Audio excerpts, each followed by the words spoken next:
Ladies and gentlemen, we are doing a very, very impromptu session of Keki Shop.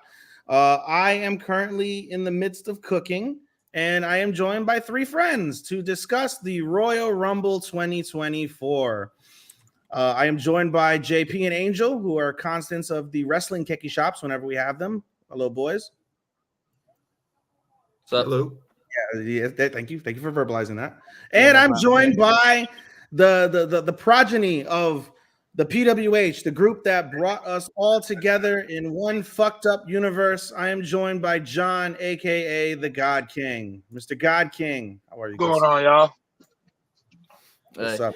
Hey, just before we start, I just want to say, as the WWE #1 fan, I felt like I had to be part of this, so that way I can, just be the voice of the WWE fan, because I feel like you guys aren't there. So for you guys who watch Raw and SmackDown, I got you. Angel is simply here to troll. What a guy. I don't know, man. We still got the group photo of him cheesing his fucking ass off at that WWE event. What was it, SmackDown or something like that? SmackDown. Yeah, I got it. Yeah, that was the last WWE show I went to. You need to have the trials and tribulations of WWE and have Angel cheesing, and then have the one of Angel losing his shit at the Royal Rumble. Oh my God! What was that when Roman Reigns came out at 30? Yes, I was so pissed. I walked out. I didn't even hear, so I heard that Randy won because I heard the music, but I watched him the fuck out. I was like, never again, WWE, never again. The greatest rant ever from Angel walking out. It was beautiful because I've always been a Roman Reigns fan, but like you said, as a face, he got stale as fuck. When he brought in the tribal chief gimmick, it was perfect all over again. But when he came out at 30 at that road, after already having a match that night, bro, I was like, no. And I remember too, and so everyone had reactions, and I posted reaction videos, and for me it was like 10, 9, Samoa Joe, Kurt Angle, come on, 2, 1, dun dun. I almost threw the phone. I ran because I was on the floor. I ran to the fucking door. Like, what the fuck? I was so angry. And then I think he got rid of Bray or something like that. He got rid of someone. I was like, he got rid of who the hell did he get rid of? Because it was an awesome favorite and everybody wanted to win it. Yeah. I think it was Daniel Bryan. It was Daniel Bryan or Shinsuke, one of the two. I think he got rid of one of those. Yep. I think it was Shinsuke. I said, "Fuck this bullshit." Yep. When he got rid of Shinsuke, I turned it off. I was like, "All right, we know who's winning this shit. I'm not even gonna bother." It was awful. All right, guys. Hey, we come a long way though. Yeah, we have. I am joined by the three major admins of the group, guys. Quick little plug for Mr. John and everybody else. If you guys are wrestling fans listening to this and you want to join a fun group full of wrestling nerds and guys who like to talk shit within reason, please join the Pro Wrestling Hub on Twitter. Pro Wrestling, PROWRESTLING space HUB. The Pro Wrestling Hub. Submit a request. One of the three gentlemen here will be more than happy to review and admit you and join our little family located throughout the majority. I believe the majority of it is through the northeast of the United States. You can come from anywhere. You can come from Tibet, and if you fill out the form, you don't look like a creep. You don't act like a creep. You're not a spammer. Yeah. Did you say on Twitter? I think he did say Twitter. He meant Facebook. Twitter. I said Facebook. Okay. Well, you said Twitter. You said Twitter. I'm like, wait, hold on. We're on Facebook, and there's like 75 members. It's a very elite group of us. Actually. Huh? 83. 83. It's a very select group of us. Well, it's not exactly 83 because like 4 or 5 of us have different. Oh yeah, that's true. Profiles. Like Angel has 2. I have 3. Yeah. Like this guy right there. Yeah. Red has 2, and I think someone else has 2. So roughly about 70, 76, 77. Fair so. enough.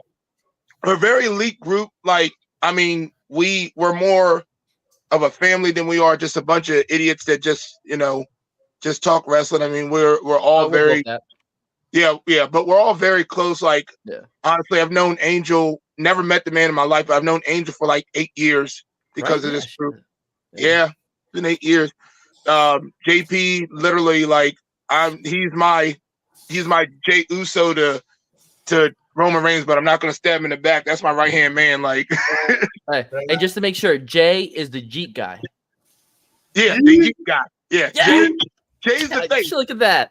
Jay's the face. I don't think cut you off. What the hell is Pat McAfee doing on Raw? What? Really? Hold on, let me turn it on. I'm behind. Yeah, I'm behind. I'm watching it right now in the hotel. I'm like, what the hell is he doing? Anyway, guys, we got a little bit of time. Wade Barrett's not there. That's why. Okay, never mind.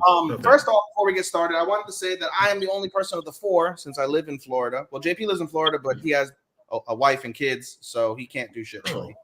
You say like such a bad thing, like he has a wife and kids. What? What a fucking loser. Can't do much. So, but no, I was the only one in attendance at the Royal Rumble. And so before we get into the details, whoa. Give credit where credit's due. You were not the only one. You went with a couple friends. Oh yeah, I didn't go by myself. I'm not that much. Okay. But the other major admin of our group was they could be watching this, and they probably will comment. You say, "Damn it, Ethan, I went with you to the fucking show." You know. Yeah, I went with Mia, who's one of our members of our group. I went with my girlfriend. She's also one of the members of the group. And I went with our best friend, who's not a member of the group because she's very, very casual. Thank you. It was a good time. We had a good time. I'll give you a quick summary of everything, and then we'll get into the details with the four of us. First things first, I was in the bleeds. That shit sucked, except to get like the old like pictures of the entire stadium. Oh wait a minute, wait. So you officially got the Eddie Guerrero seats? Yeah, he's up in heaven. I wasn't that high up. I was still like, you know what it is? That dude in the picture had the Eddie Guerrero seats. He was in heaven. Like I was still in the line to get in. So I wasn't that high. I was pretty high. Hey, how much are those tickets? Yo, that was a tall ass stadium. Like it's I don't know how high that bitch went, but it looked like y'all were like, if you jumped, you would go straight down. Oh yeah. You're gonna have broken everything. Wait, if you don't mind me asking, how much were those tickets? So all right, let me back up. So we got them on StubHub, and what's it called? Paid premium price, unfortunately, because at the time everything else was just not worth it, given everything. Yeah. So I gotta hear the price for this. And all that shit. It was $175 a ticket. Oh, that's not too bad. That's not too bad. Yeah, it wasn't the worst. I had a little bit more, and Mia had a little bit more that we could have spent, but the other two girls. Yeah, like when I went 7 years ago to the Royal Rumble here in San Antonio in 2017. I spent like $275 or like $300, and they were fucking god awful seats. And I was sitting between like two dudes who like were big and were like sweaty. So then I went to complain to see if I can upgrade my seats, and then they gave me a seat underneath the sign. What I didn't anticipate was there's a whole lot of people in front of me. So, like Royal Rumble is probably my favorite WWE pay-per-view, and I've yet to go to one. I've been to 3 WrestleManias. Have you been to Royal Rumble yet? No, I have not. I was wanted to go to the one that was here. What was it, in New York? I think. Yeah. And I couldn't get off, or I couldn't get tickets in time or something like that. I know there is one coming back on the East Coast soon. I think that's going to be in Pennsylvania. Oh, you talking about WrestleMania? It's Philly.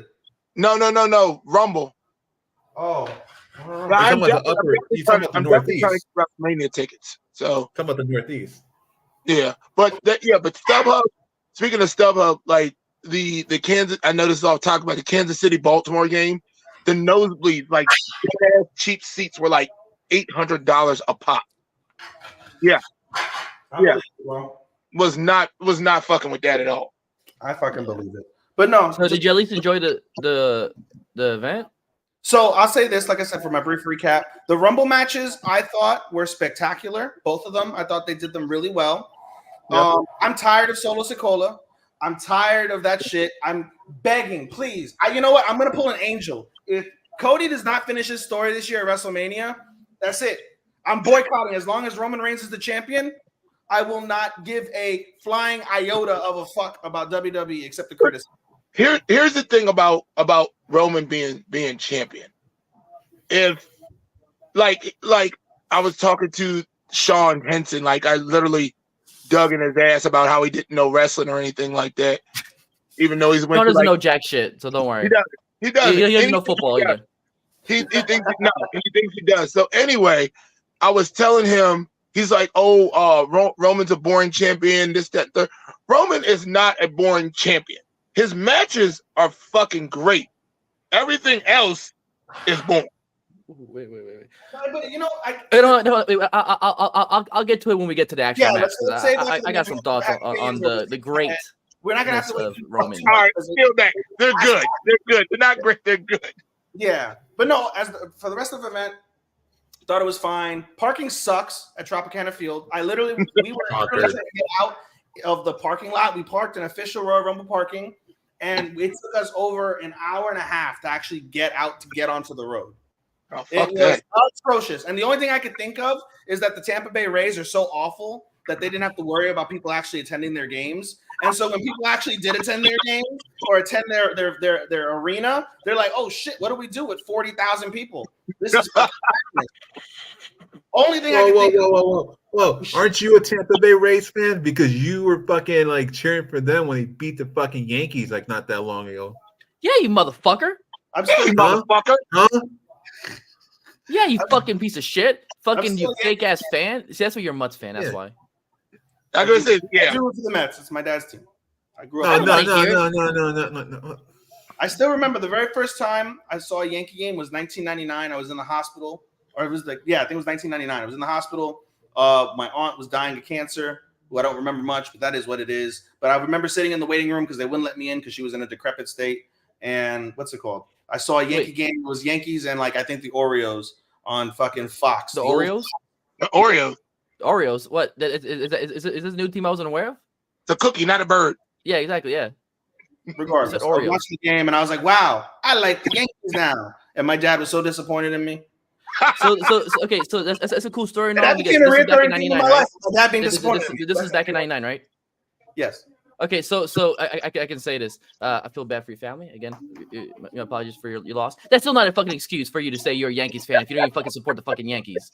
Like, I get it. You tied to some type of some type of event that happened and all that. You said I'm a Yankee fan because of that. Fuck out of here, man. You're the Drake of fucking sports.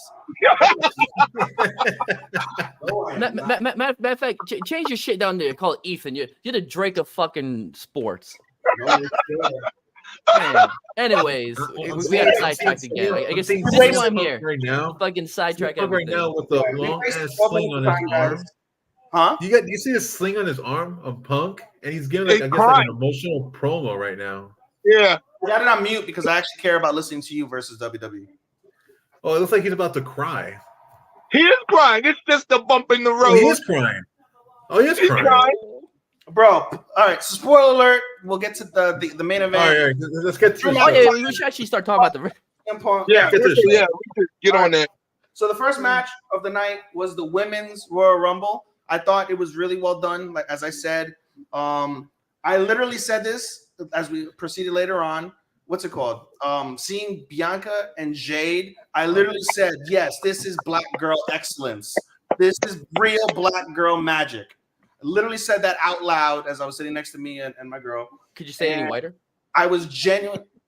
That's true. I can't. You want me to? Oh, I'm sorry.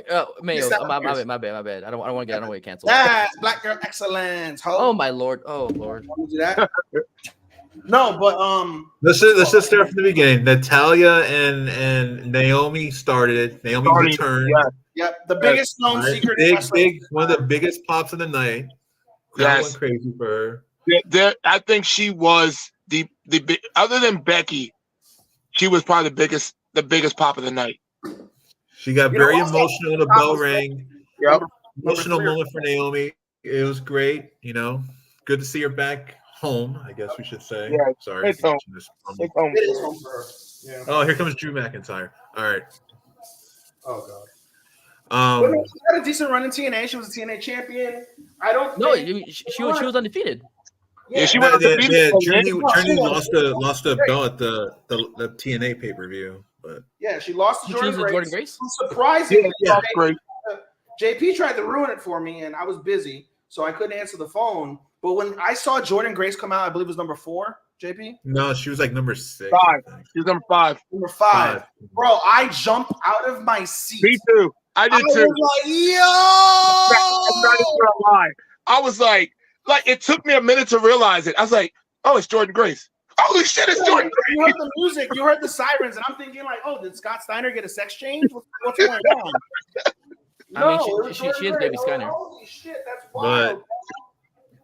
And she did good. They didn't fucking kill her like a geek. It was good for Jordan Grace, good for TNA.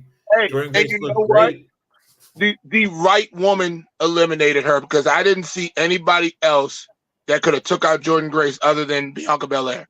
So the right woman did eliminate her. Well, Bailey could have, one of the major stars to keep her strong. Right. Listen, like one of the former WWE champions, women's champions, is the one who eliminated the women's champion. That makes sense. You know what I mean?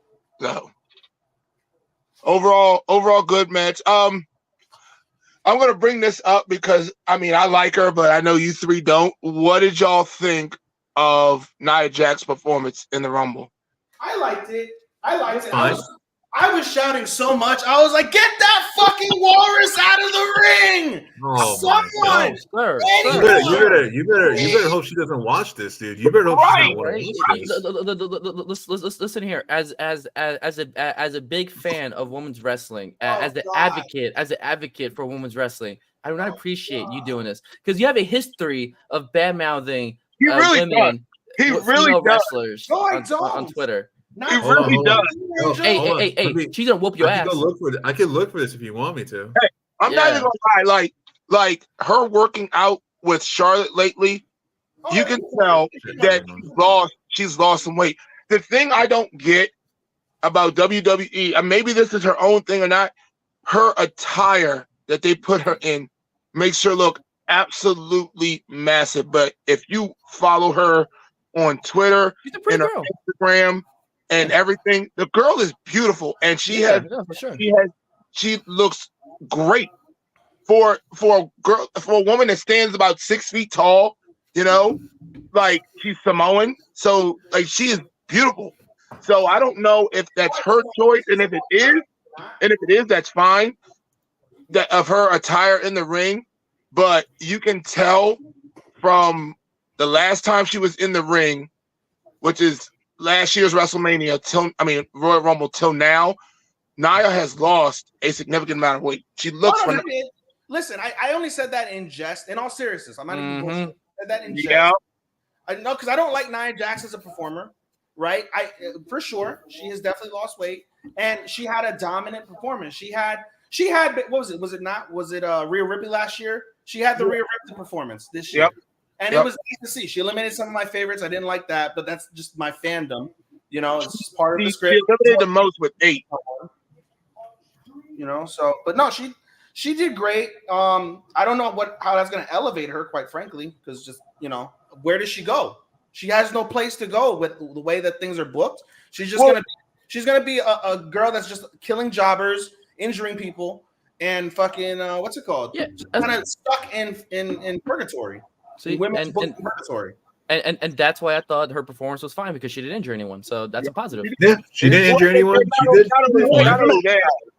So I did not include her R-Truth elimination in the card. That was one of the best parts. R-Truth coming out at number 24 was one of the best parts of that Rumble. R-Truth is a national treasure, bona fide, first ballot WWE. He must be protected. He must be protected. I'm telling you right now, if that man announces his retirement and WWE doesn't put that goddamn title on him, I'm going to be pissed because that man has done any and every little thing that they have asked of him, and he does it without hesitation. He does it without complaining, whining, anything like that. The man is probably one of the best, not in-ring performers and on the mic that has ever stepped foot in WWE. Yeah, arguably you could say he's probably the funniest character they've ever had. He is. The problem, exactly what you just said though. The problem, to John's point, he said, "What title, John? The WWE title?" Yeah. It's too late for that. I get it. I get your sentiment. I see it. I would say no. Give him one more strong U.S. or Intercontinental title. Yeah. Okay. U.S. Give him that much. Yeah. But the boat has sailed in terms of him being a serious ever. You're right. You are right. 2012 with Little Jimmy. Or have him pull a. out, have him pull what they did to Bianca, a 95-second title reign. You know, he clicks his heels and then someone cashes in and beats the hell out of him. You know, I mean, hey, that counts. It counts as a champion. It counts as R-Truth being a WWE champion. Yeah. So. No, I get it. Yep. Bailey. I was gonna say Bailey winning is the right call. Yes. Sure. Yeah. The best call. Bro, when I saw Jade was still in there, like part of that final four, I was like, bro, I can see it.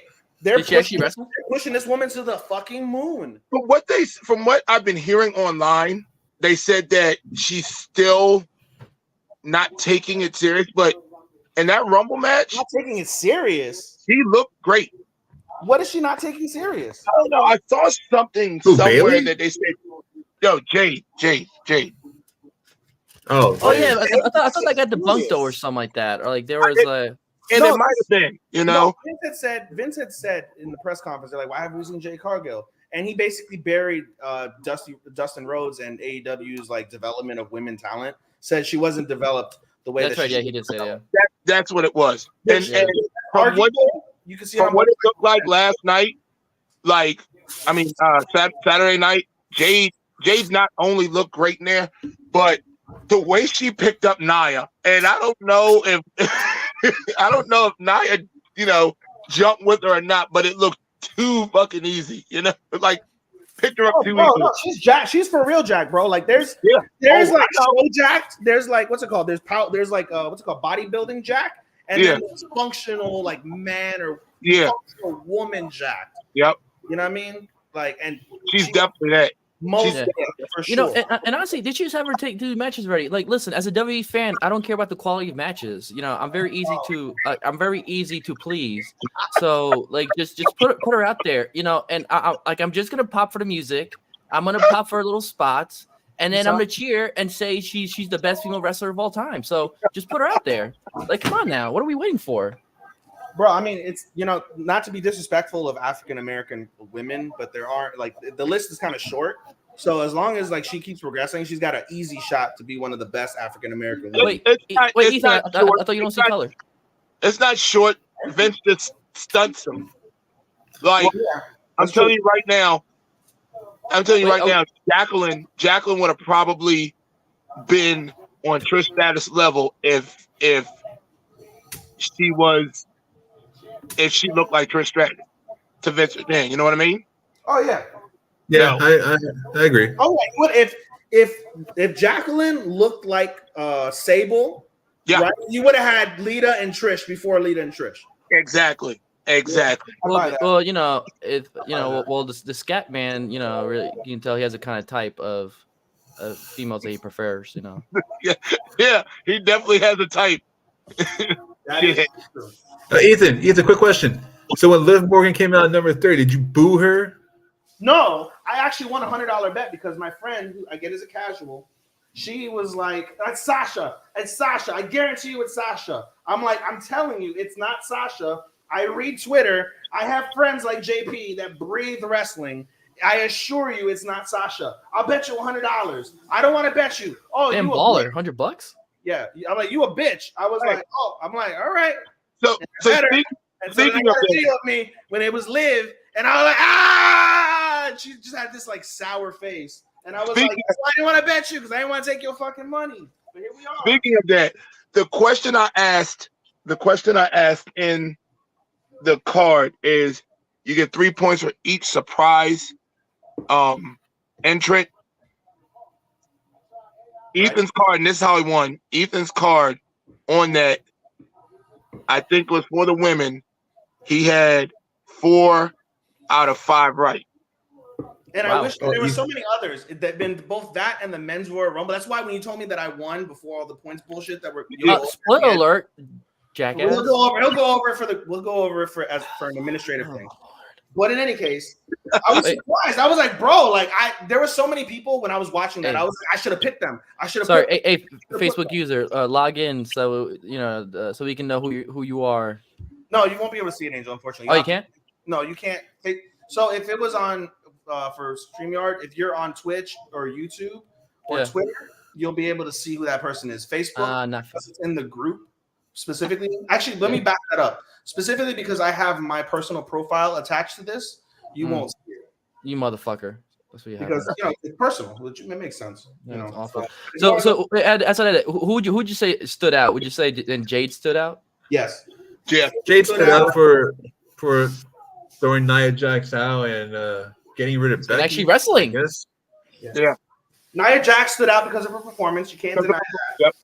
Liv Morgan, I say, stood out because if you looked at her face, her demeanor, she's coming back not as the preppy, happy, like sexy blonde chick. She's gonna have a little bit of an edge to her, and that makes her whatever story. They pointed out that I don't remember this, but apparently Rhea Ripley injured her and put her on the show, so she came back as like a darker self. You think they're gonna pull a Sky Blue and fucking Julia Hart, where she joins fucking? I want to see my naked child one time. I don't know. But yeah, they stood out. Who else? There was somebody else I wanted to say that stood out, and I don't recall. That says a lot. The youngest has made an appearance. Hey, he's fresh out the shower. Nice and clean. Hey, what's up, man? Hey. What's up, little man? By the way, Angel, that comment who left it there was Philip. Okay. What did he say? Jade looking like a comment saying, talk about the women's Royal Rumble. Jade looked like a fucking star, and that's how you build a star. Well, yeah, there you go. How it is. I think right there. The standout performances of that match is definitely Jade and Nia. I love Bianca looked great. Bianca looked great. I love Naomi's return, but they basically kept her in a corner for forever. Yeah, I thought she was injured because I didn't see her for a minute. I was like, did they eliminate her? And she's just on the ground next to refs. I'm like, is she hurt? They made Asuka and Kyrie Sane look like complete dorks in that match. Well, apparently the Kyrie elimination wasn't supposed to happen. That was a botch. No, it wasn't. That's why she's trying to hold on. And then you saw Asuka's like, well, fuck, if she's not in here, that ruins my spot. So just kick me out and let y'all figure it out. Hey, you know what? At the end of the day, they're champions and they get paid the same, whether it's they're in there for a minute or in there for 20 minutes or 40 minutes. True. So yeah. So now on to this. With Bayley winning, and like I said, I know y'all aren't really WWE, but with Bayley winning. No, I watch. JP watched it the most. I follow it consistently because of how do y'all see her picking who she picks? I mean, obviously it's probably going to be Io Sky, but he's got two options. The logical, like the most obvious choice, which they didn't go with, kind of sort of. You can go debate that later, but the most obvious choice is she goes against Io Sky and they pull the Batista angle. Yeah. And they drag it out for another year and she can go against Rhea Ripley. If by some miracle she dethrones Rhea Ripley at WrestleMania, then both of Damage Control becomes champions. They both end up on both brands, causing whatever mayhem they're going to do. And then they can build that up to where, however that happens with Io and Bayley. I think the long-term WrestleMania 41, if they're going to go that route, will be Io and Bayley. Yeah. But logical, like now choice, like they did last year with Cody and Roman, is Io and Bayley now. Io and Bayley, right. And I'm thinking, like you said, I like the Batista Triple H one, but I think how they're going to pull it is what they've been going with right now, how Damage Control has been kind of ignoring her, pushing her off in the back. They even did that. They even did that during the Rumble match. Like literally, Bayley was saving their asses, literally being eliminated, and they didn't do anything to help her. Yeah, and I think that's how they're going to do it. I think they're going to act. They're going to become, paranoid that Bayley is going to pick Io, so they're going to shun her, ignore her, and eventually turn on her, and then she's gonna, say, I was gonna pick Rhea, but since you guys turned on me, I'm gonna, go with. I think it's gonna rock something like that. Basically, I think she's gonna. We should be grateful Vince isn't there because he would have turned it into a racial appropriation story. Oh yeah, fucking 3 Asians and the white woman gets the chance, and she's not white, she's Mexican. Get it right. Yo, Ethan, highlight that comment at the bottom. Highlight that comment. I get the feeling that right there from Evolution with Bayley. Yeah, that could happen. But it's ineffective because of the fact that if Io loses at Mania against her opponent, then that works. right? Bailey's and if Bailey wins against Rhea, you get still do that now. Like you can celebrate Bailey's Royal Rumble win, and then they still turn on her. But that only will work if fucking what's it called? If Io loses, or if like Dakota, which is the other member, comes back and just says "fuck you" and stabs her back because she's been known to stab people in the back based on her storylines. Then that would work. Otherwise, a little tough to pull that off. But congratulations to Bailey. What are we giving it in terms of stars? 69 stars. 3.5, I guess. 3.5. I'll go with 3.5, 4. I'll say 4. Yeah. I'll say 3.75. I'll split it down the middle between you two. All right. Okay, next match, which was actually very shocking. All of us in the it was very shocking. No, it wasn't a shock. You had to think that Roman Reigns was going to be a part of that Rumble match in the end because he's going to sit his ass down and watch it. He could have came out. That's different. He could have came out like on the what's it called? You could have shown. You know what they did? They wanted to do it for the fans' perspective, where what's it called? And we're skipping ahead again, but it is applicable here. They wanted to do it from the fans' perspective of like, oh, he's right behind us. It's really fucking cool. We can kind of see everything in real time. But with what they did, Seth made more sense because Seth is injured. Seth wasn't part of the event at all. So him being in the skybox made more sense. For Roman, you could have done the same thing just in the back in his locker room on a giant, beautiful flat screen TV. Him like kind of unwinding, whatever the fuck, taking off his tape, his gloves, he's drinking water. Whatever. So what they accomplished with Roman being in the luxury box didn't have to necessarily happen. No. So that's why it was shocking to me from that perspective that you're putting this match second, considering nobody in the arena. I'll skip ahead really quick. No one in the arena gave a fuck about Logan Paul and fucking at all. Owens. Really? At all. Everyone, bro. That was the match. We talked about the piss break match. That was the piss break match. I mean, don't get me wrong. I dislike the Paul brothers with every fiber of my being, but I thought he was presented as a star. I thought everyone was raving how amazing he is. He's raving how amazing he is. He's a good wrestler. He's a shitty personality in real life. He's got a shitty. He's a shitty person. Yes. He's got a shitty gimmick in WWE. But he's a good wrestler. What's his gimmick in WWE? The one punch knockout. I'm a superstar. Look at me. I do YouTube. I do TikTok. YouTube. I beat you up and put you on TikTok. So you tell me that the shit he does in real life, that's his gimmick? And it's shitty. Yeah, shitty. 40 minutes. About that. So, anyway, let's get back to the match. First off, I will say this. The energy in the arena when they came out was indeed palpable. This is the first time that I've seen I've been to a WWE event where Roman Reigns had a match specifically. I've seen him in promos. I've seen him do segments in like other things since he's done the Tribal Chief. This is my first live Roman Reigns match. You can say what you will about him being a mid wrestler. I do think he's a mid wrestler. Okay, I wouldn't say that. He's a little mid, but that is the best entrance in all of WWE. The way he captivates the audience is second to none. Absolutely second to none. Literally, he comes out and it's the John Cena effect. Yep. People standing up with ones, people booing the shit out of him. Yep. At the same time, it is pure electricity. I will give you that. And then, of course, amazing because he's one of the greatest of all time. LA Knight, super over. Hearing 40,000 people say LA Knight. Yeah. That was fucking nice. And then AJ was kind of just there. He had some of the best spots in the match. He was there. He was the guy to eat the fall. He made it a little bit more interesting and that Steiner math, 33.3% chance of, actually winning it and stuff like that. So yeah.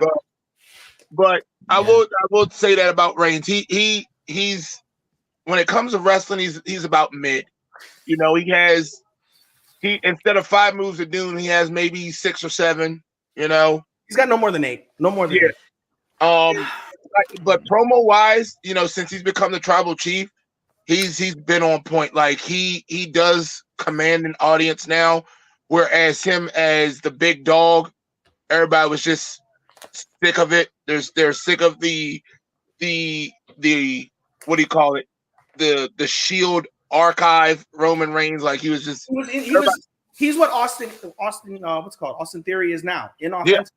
He was very inauthentic. And I get the principle of trying to build him up as a babyface because he beat cancer. That was for sure the good move. But just his aura as a natural living being doesn't do that. It wasn't that, so it was never going to get over in that manner. Like when he came back off of his hiatus and he attacked Braun and the Fiend, I thought it was just him, being a badass. Yeah, being a badass. Just him coming back and taking out two men that he's fought and he beat their ass and stuff like that. But when he aligned himself with Paul Heyman, I was like, oh, okay.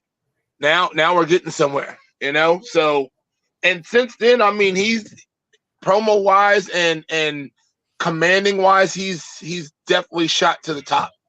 Yeah. So kudos to him. I don't know who decided that, him or whatever, for making that move to turn him heel. Hopefully it stays that way for a while because, like you said, he's not believable as a face. No. He took off the stupid ass vest. He shows a badass Samoan tattoo. So he's got a great fucking body. No homo. He's 100% homo. He's just become that badass that everybody was hoping was going to happen. So I for one, like second to the Fiend, he made me want to watch, SmackDown and WWE because I was like Angel. I'd gotten out of it for the longest time. Like I didn't want to watch it, and he came back because of what they'd done to the Fiend. It pissed me off, so I stopped watching it because they were just. I mean, they buried him to Randy. They buried him to Seth. I'm like, all right, I'm done with this. And then Reigns comes out with the Tribal Chief gimmick, and I'm just like, all right, I'm liking this. The bloodline worked, with Sammy in it. That made it so much better. I think, but it had run its course once they started, once the group started leaving, once everybody was gone and stuff like that.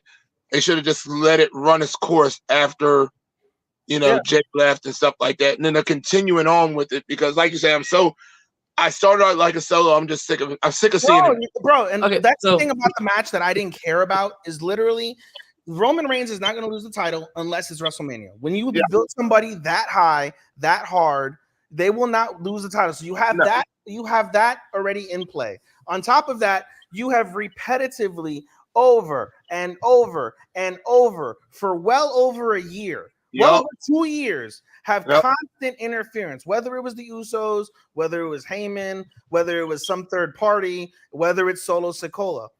Always without failure, formulative. The referee will take a bump, the referee will get pulled out. Solo comes in, he does some damage, he takes a bump that incapacitates him, but it's enough of a distraction for Roman Reigns to do his fucking 2 moves of doom and win.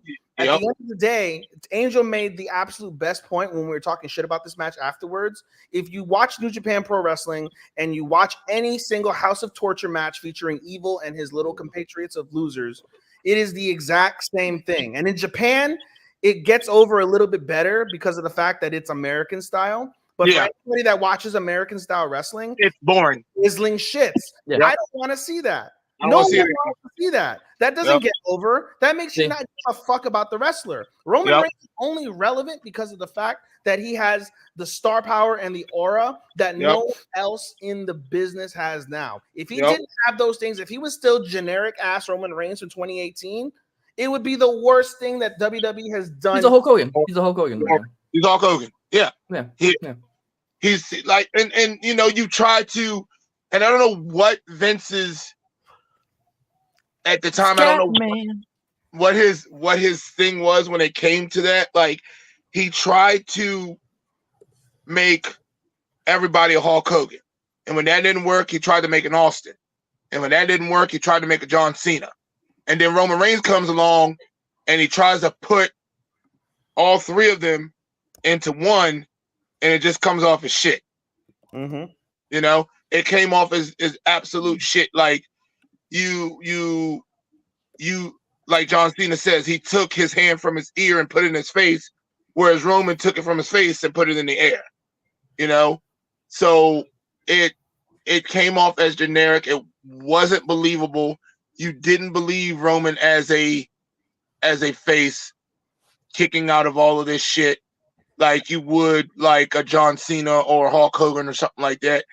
So I genuinely believe that Roman himself said, you know what?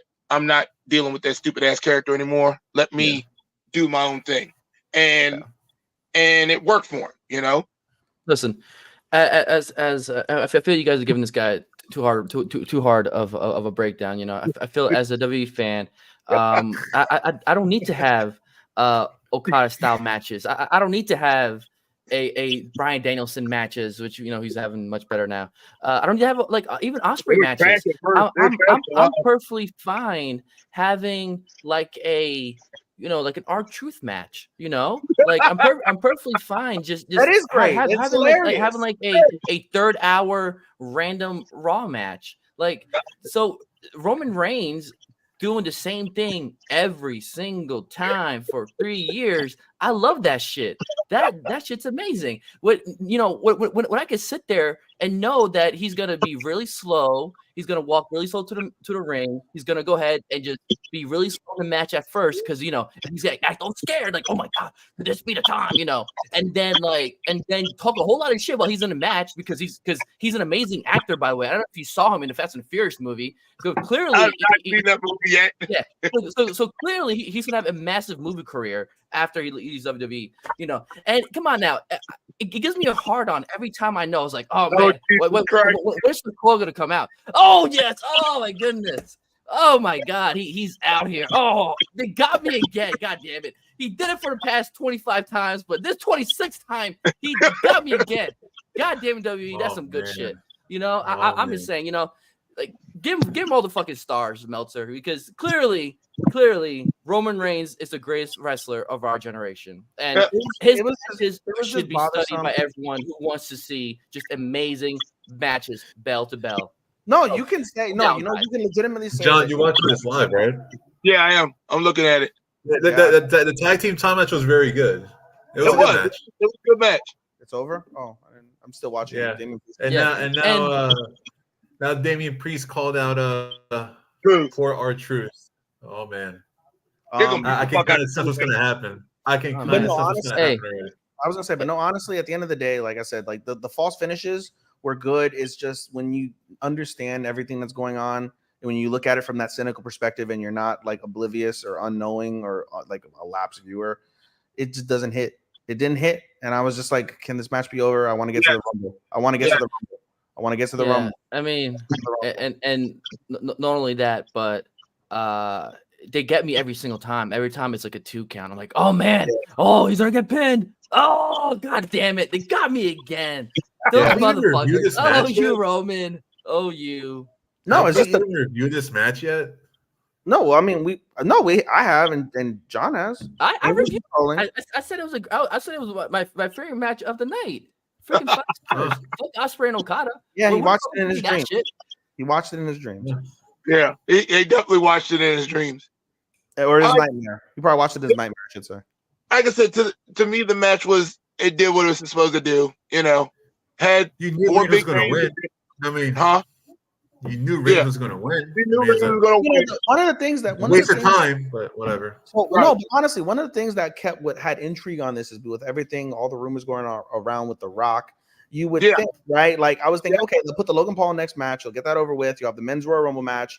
You'll either have the Men's Royal Rumble match and then Roman closes. And if that was the case, then that sets up some sort of angle like they did last year with Sam and Roman. Right.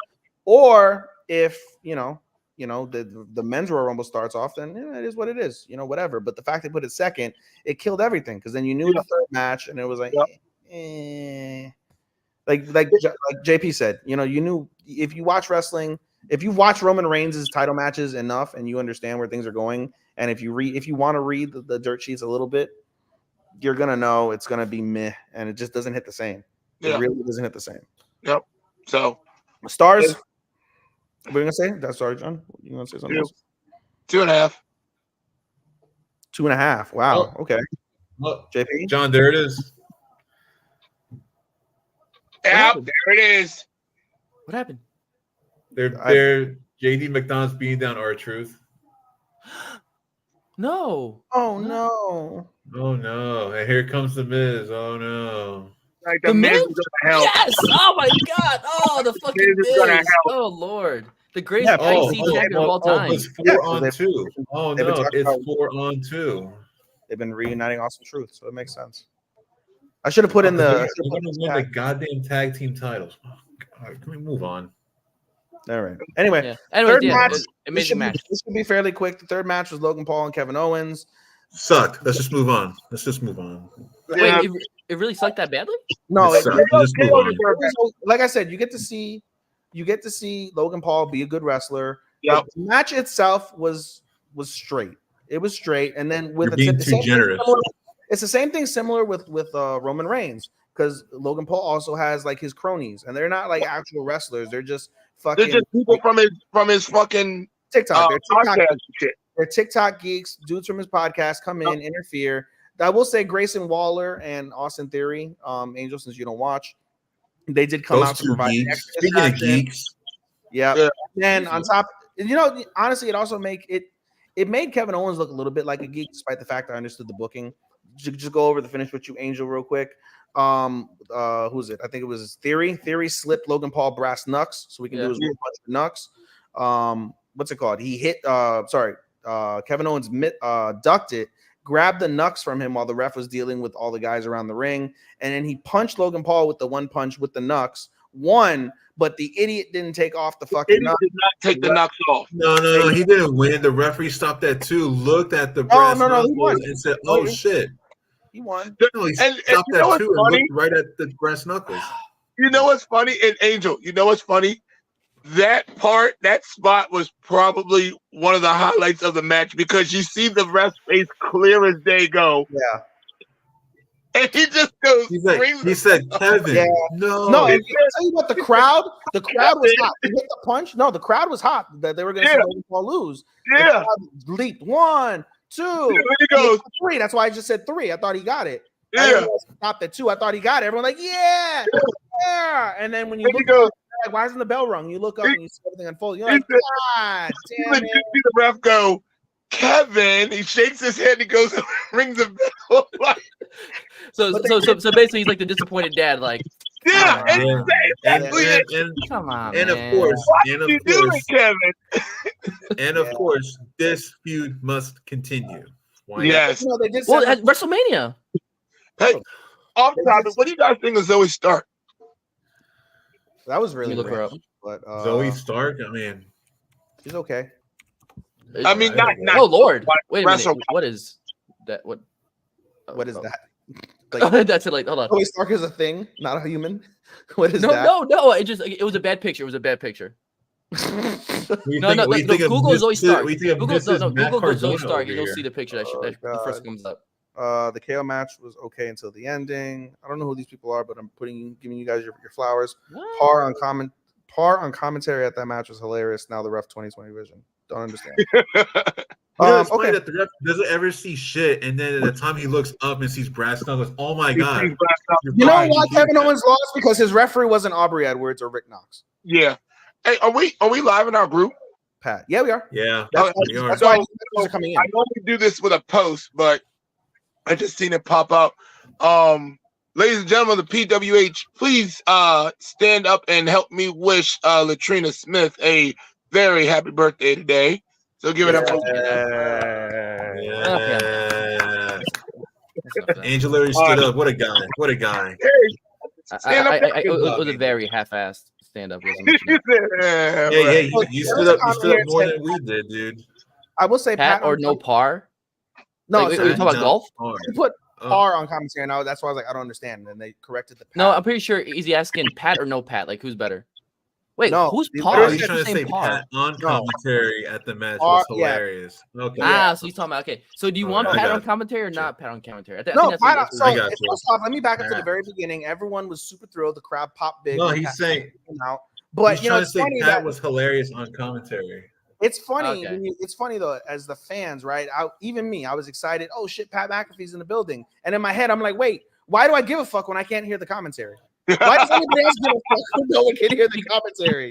Because as a WWE fan, I can tell you that we don't think that far ahead. Okay, we just want to pop just for the sake of pop, and like yay, we get to see him sitting there. Aaron Rodgers' best friend is here. Unless that is unless you're Ethan and you they look like ants, but.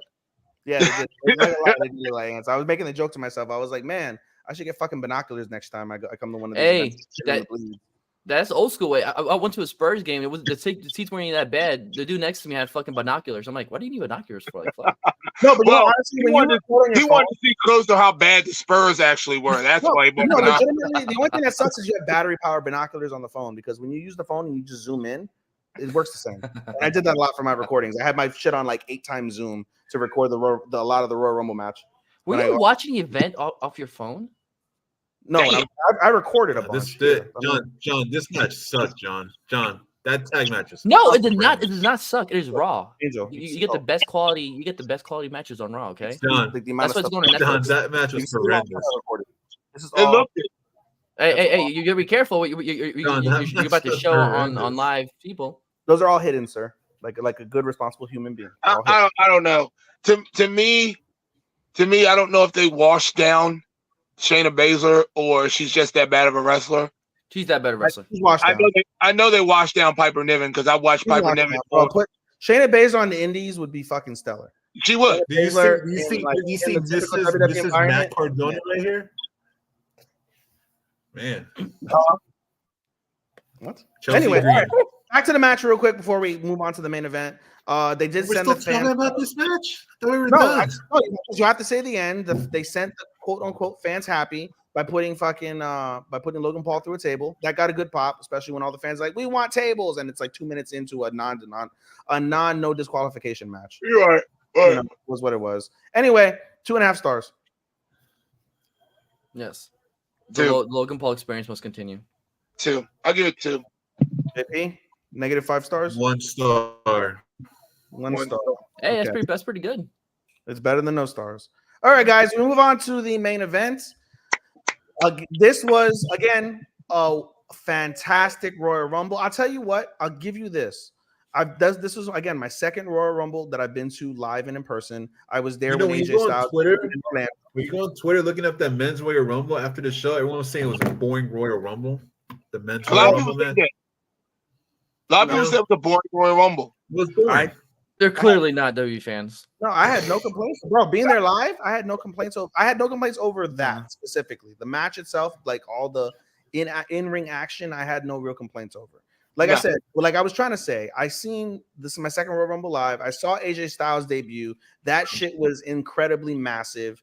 I think genuinely this was a better Royal Rumble match than the 2016 Royal Rumble match, despite the fact that AJ's debut was better than Andrade returning. Right. Still good, but I was glad to see him back, to be honest with you. I have two. Sorry, I'll let you finish. I'll go on. No. Like I said, I for one was glad to see him back. I really didn't think AEW did too well with him, but then again, I didn't think when he came up on the main roster in WWE, WWE didn't do too well with him. So just a hot take. I feel like Andrade is very overrated.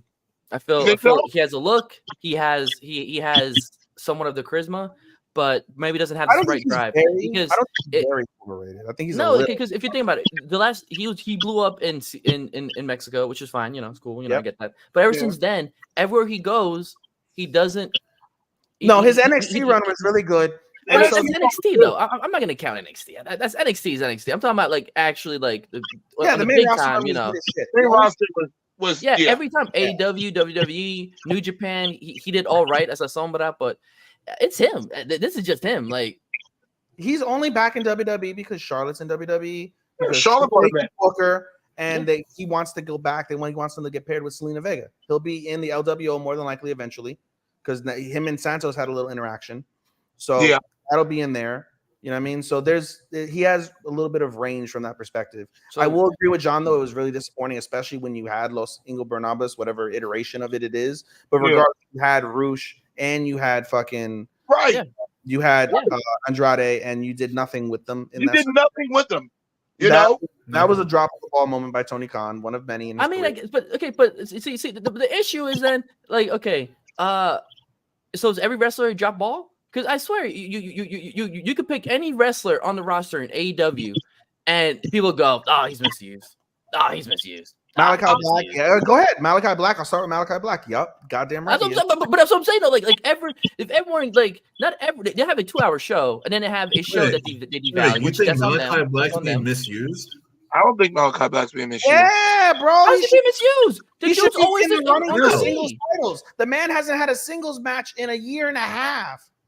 Yeah, but do you not think that's his choice to be on like trios or tag matches? Maybe he doesn't want to do singles matches. I don't know. The only other person I believe in AEW that's being misused right now is probably Keith Lee, because I don't think they have a fucking clue what to do. He is being misused. Bro, I do think he's a little bit past it. A tiny bit past it. He's got juice in the tank. He just doesn't have as much, bro. Again, I think Malachi Black was just on the main event of Collision in a trio steel cage match. I want to see Malachi You're saying Black he's being misused? I want to see Malachi Black contend for singles titles because he's that damn good. Yeah. Well, maybe he doesn't. You know what? I'll give you that perhaps he doesn't, and I can't question that because that's his prerogative. But on the surface level, I think he's being misused in that role. I don't know. I think I'm gonna have to agree with JP. I think he likes where he is in the trios. The reason he didn't do well WWE. Oh, sorry. What? He's talking about Andrade. Well, yeah, that's what I was getting at. Like I said, he didn't do good in his run in WWE because the old man didn't know what the fuck to do with it. You know. And, and you know, like I said, listen, the Keith Lee thing, he's being underutilized, but the problem is too, since he had that health issue like a couple years back, he hasn't been the same, and that's not on him. He hasn't been. I don't think he's been fully healthy yet. Yeah, I'll give him that. He hasn't been fully healthy yet. That match with Swerve Strickland he was supposed to have a couple months ago. Yeah, that ship is long sailed, bro. I don't care. Bro, and I hate to say that because I like Keith Lee as a wrestler, but putting Swerve with Keith Lee at this stage is stunting Swerve. Yeah, it would be stunting Swerve. It is. Like Swerve is on the next level to AEW champion. Like that's where he needs to be.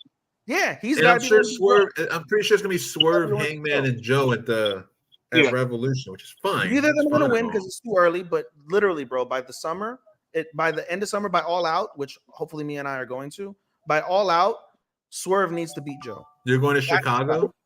Yeah, that's the goal. That's the last Chicago. Yeah, that's the last AEW of the core 4 that I haven't been to. Is All Out. And just wear a bulletproof vest while you're there. Yeah, I'm not going into the hood, bro. I'm not going to the hood. The most I'll do, I'll just to say that I've been to Wrigley Field. I'll go to a Cubs game. But that's it. I'm not doing much else while I'm there. Yeah, but like I said, I have to agree. Like Black is happy where he's at for right now. I'm sure when he wants to compete for that singles title, he will, and he'll win it. So did you guys? Angel's doing the swerve when I drive. Did you guys? We'll talk about it since this is relevant. We're talking about Swerve and we're talking about Keith Lee. And especially House of Black. Did you see the big uproar today on social media from Dave Meltzer's report on the steel cage match? JP, I haven't seen the match yet, so no. So there's a big uproar on social media. It literally happened today, where Dave Meltzer on his podcast specifically said that he looked at the trios match and he's like, somebody's going to do the job. He's like, and he looked at he's like, Cash and Dax, they don't mind doing jobs. Daniel Garcia certainly doesn't mind doing jobs. So he started looking at House of Black. He's like, oh, they're going to win because none of these guys do jobs. And it caused a big uproar, especially because Brody King in particular responded and was like, oh, it's like when the old man that's been watching wrestling for years, doesn't know shit or something like that. He said something along those lines. And basically everybody came to the defense of Brody King and just are shitting on Meltzer like they normally do.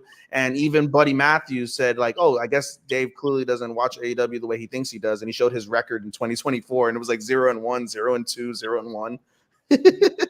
So that was that was Meltzer down Vince McMahon, huh? Exactly. Meltzer put his foot in his mouth there with that comment. Yeah.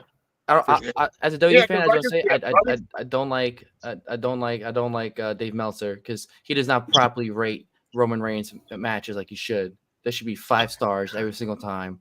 There should be it should be 5.5, 6, 7 stars. If Roman ever has a 5-star match, the Cody match at Mania was a 5-star match for me. I gave it 5 stars. I gave 4.5. Because I gave it 4.5. I would have gave it. I didn't finish the story. I would have gave it 4.75 if there wasn't interferences. You know, that's part of the fun. That's part of the charm of having a Reigns match. Get ready for that interference. Get ready for that. WrestleMania, John. That should be a question. John, that will be. I'm gonna give you a question that you'll put on the card. How long? Give a time frame. How long before the interference happens? 5 minutes, 20 minutes, 15 minutes. Right. No. And if anybody clicks none, just disqualify them automatically because they're. Whoa, sir. That comment. I'm offended by the comment, by the way. So, Angel, you are a fucking troll. Never change. So the Royal Rumble match. So when I thought about it, when I was doing that call, when I thought about it, I was like, if I know WWE the way I know WWE, they're gonna bring out Jay first. And if I know WWE like I know WWE, Jimmy's gonna be 2. And sure as shit, Jay was number 1, Jimmy was number 2. But when they brought out Jay, it made sense that Jimmy would come out, but I didn't expect Jay to be first. So that took me. I expected Jay to be first because Jay was first, I think 2 years ago. And they normally recycle that shit. If you pay attention to the Rumbles with Natalya, Natalya every other year she's first. And I think they're doing the same thing to Jay. Jay was first 2 years ago, and he was first this year. And I'm guaranteed he's going to be first in two more Rumbles. 2026. Let me tell you something. To this day, who the fuck is Jimmy? Who the fuck is Jay? So Jimmy is a skeet guy. Yeah, no, he's no yeet. Jay, yeet. You can tell him apart now. Jay has a short, fucked up looking mullet. Okay. And Jimmy has the long hair. Whether it's braids, in gang terms, fucking Jay is a Crip. And Jay is a Crip. Jimmy's a Blood. Okay. And Jay is a Crip because he's bloodline. Because he left the bloodline, therefore he became. He left the bloodline. Yeah, the bloodline. In the picture, he was wearing blue. Bloodline is blood. Bloodline is red. Blood is red. Yeah. Wait. So Jimmy is the one in red. Yes. So Jimmy's the one with Naomi, who's the no yeet guy. Yes. There you go. Jay Naomi's is the one that's on Raw. She's green. Yeah. Yeet it up. It's G. Yeah. He yeets up. Okay. Yeah. Okay, got it. Yeah. Hell yeah, it took me like fucking 15 years. Hey, Ethan, he'll forget by the end of the fucking part. He's gonna forget the troll, but I'm gonna help him out a little bit more. Bro, politics terms, Jimmy is Republican, Jay is Democrat. There you go. I want to say 2 things though. I will say this before we continue. Being there live at this event, one thing that pissed us off, 2 things. One of them was really made known on Twitter. First off, being at the live event, if you were looking at the screen to know what number you are, you didn't know. They never showed the numbers. They did it in the women. They did it in the women's. Yep. They didn't do it for the men's. There were times when they would show the guy coming out, and you'll see them walking the aisle, and you can catch the number in the back on the video board they had in the back. Eventually, though, I don't know what number it was. They stopped showing that altogether. All you saw was just generic fucking images on the screen. So it took us until number 20 to know they were on number 20. That was annoying as fuck.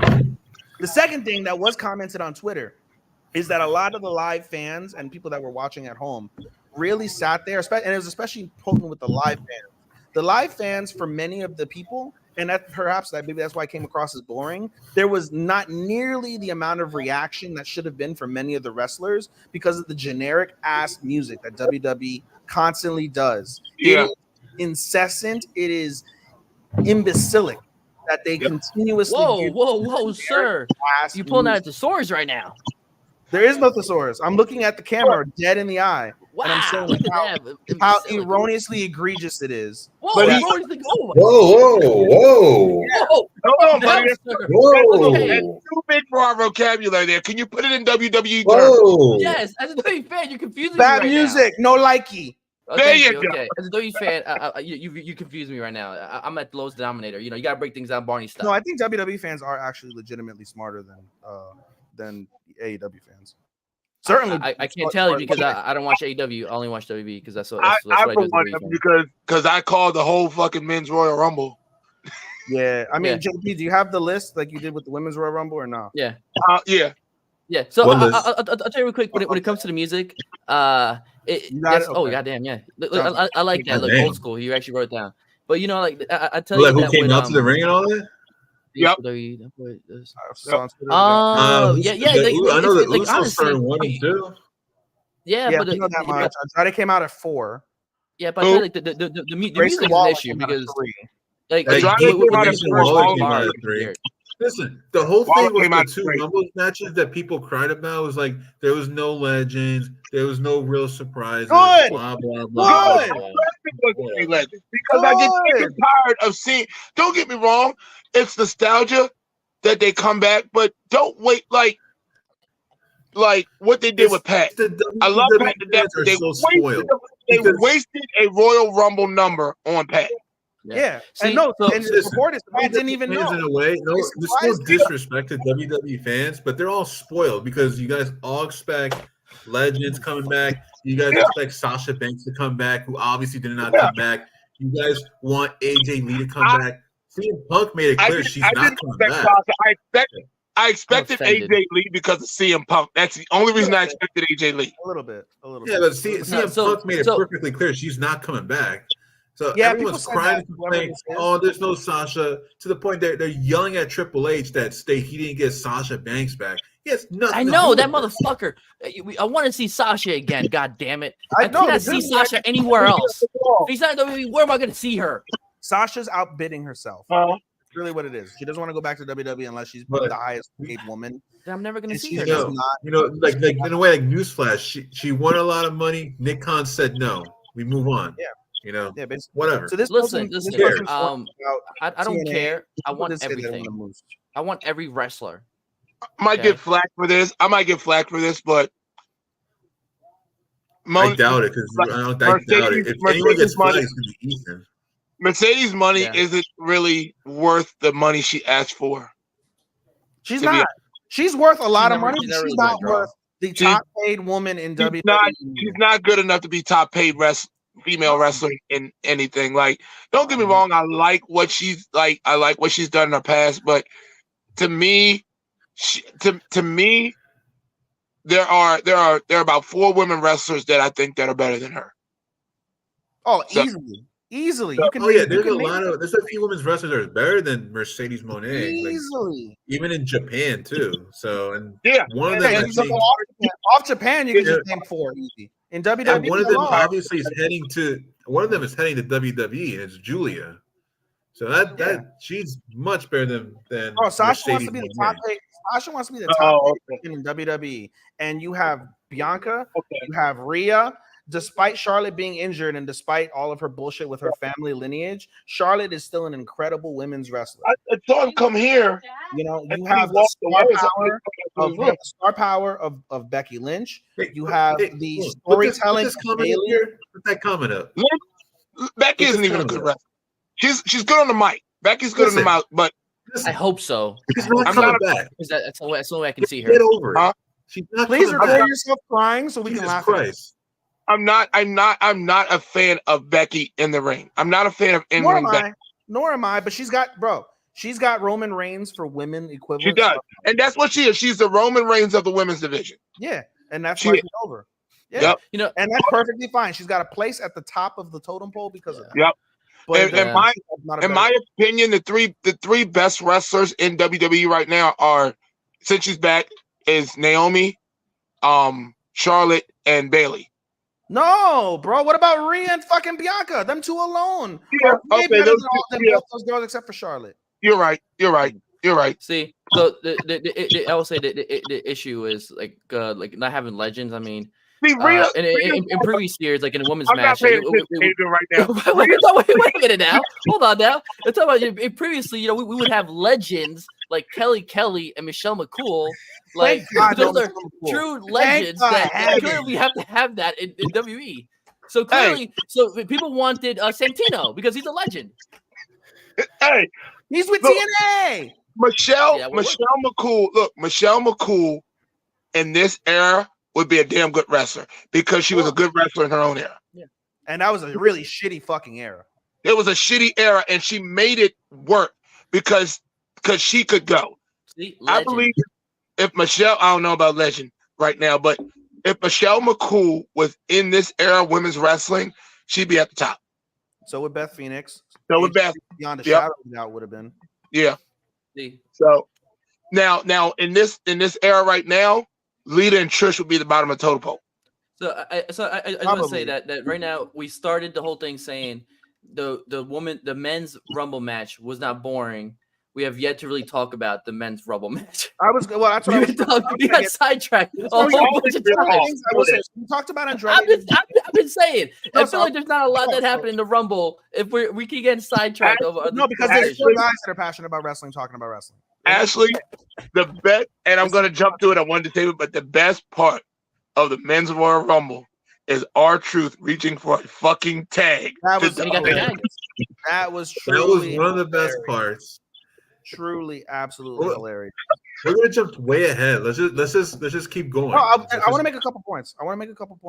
We didn't talk about this in the women's Royal Rumble, and I'll talk about both now. The NXT stars that were in the Rumble, except for Azure Fire, whatever the hell her name was, she was But seeing Roxanne is always nice in the women's Royal Rumble. Yeah. Tiffany Stratton did really well. She is the girl that they want to put the rocket on when she comes up from NXT. She is a sleeper wrestler. She's a really good wrestler. Yeah. I didn't think she was. Yeah. No, yeah, she's definitely good. And then from the men's side, because of the whole thing with the lawsuit, there was no Brock this year. So they had, according to the report, Braun Breaker. Braun Breaker did stellar. He did stellar. Hayes did okay. I expected a little bit more from Hayes, but it was what it was. I am really upset. Genuinely, I was upset there was no Trick Williams. I wanted to say they're trying to focus him more on the NXT title, so I get it. But you're right. I'd love to see him make an appearance. Imagine 40,000 motherfuckers saying, "Whoop that Trick, yeah, whoop that Trick, bro." That would have been incredible to hear that fucking shit in that fucking stadium. It would have been amazing. But no, to get back to the rest of it, like I said, Braun Breaker did really well. He showed out. According to his backstage comments afterwards, it seems like he's going to be on the main roster permanently in short order. So that'll be good and exciting. So we'll see where that progresses. But I mean, in terms of the rest of the Rumble, I tell you what, the spear he gave JD McDonough, nasty. I thought he killed him. It was nasty. That was nasty. It was nasty. I thought for sure he killed it, boy, because that spear. I mean, I felt that one in my stomach. He's got the best spear in the game. Braun Breaker has the best spear in the game. Kudos to JD for selling it as hard as he did because it looked like he literally killed that man. Oh yeah, I think Braun Breaker has the best spear in the game. Even better. He does. Even better than Roman. Roman's got a good spear. Oh yeah, that's a good point. It's Braun Breaker had the Brock Lesnar spot. I said that. Yeah. He did cut you off. Yeah, that's what we're talking about. I'm watching the tagging, but Dirty Dom obliging. Yes, correct. Yep. Give it to Dirty Dom too. Yeah. What, John? Are you watching this exchange here between these two? No. Yeah, I'm doing a fucking podcast with three guys. You're taking forever. Damn, JP, this was your idea. JP, look, you made me like crack my voice here. Attacking poor Ethan. You're not understanding good content. My bad. I apologize. He's a professional out of us, okay? He podcasts every week. If we had a second editor to clip this, we would be making gold. We'd be making gold. But in any case, did you guys talk about Braun Breaker stream poor JD McDonough?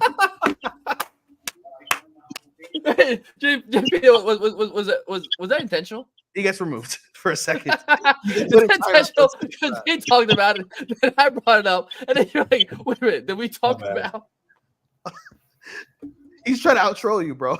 He's trying to out-troll you. I'm not trolling. I'm the voice of the people. I'm the voice of the voice of the W fan. Ron speared the shit out of you. Yep, you fucking did.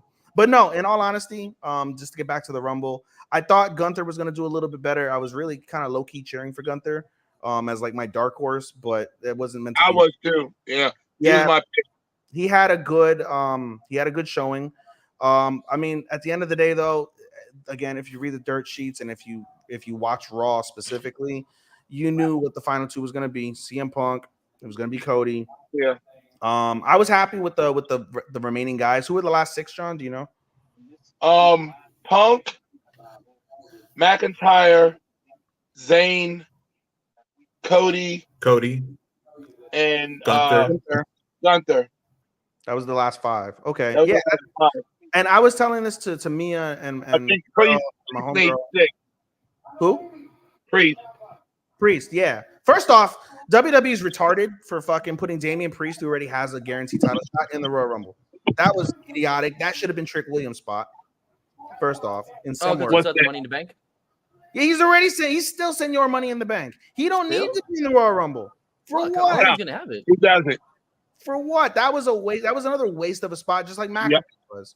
Yeah, McAfee was a waste. He was a waste. He's a great wrestler, great representative of Puerto Rican wrestling in today's genre of wrestling, but he didn't need to be there. That was a waste. Second off, like I said, I was telling the group that I was with, I was like, bro, like when you look at the quality, and the same thing with the women's final 5, 6, 4, whatever the case is, the quality of the end wrestlers toward the end of that match was really great and really telling where WWE is now and in the future with both collectives of professional wrestlers. I think that was excellent quality they had in there for that final stretch. And not only that, you see them moving, away from what, as Rikishi called it, the Great White Hope, and they're moving more into like other ethics and stuff like that. Because like I said, Bailey is Hispanic.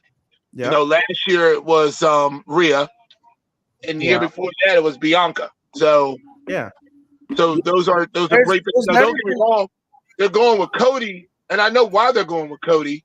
For the whole Roman Reigns thing. So I get that, but he's the Great White Hope. He is no doubt the Great White Hope. But I'm the Great White Hope. In terms of diversity, you've never seen such a diverse cast. No.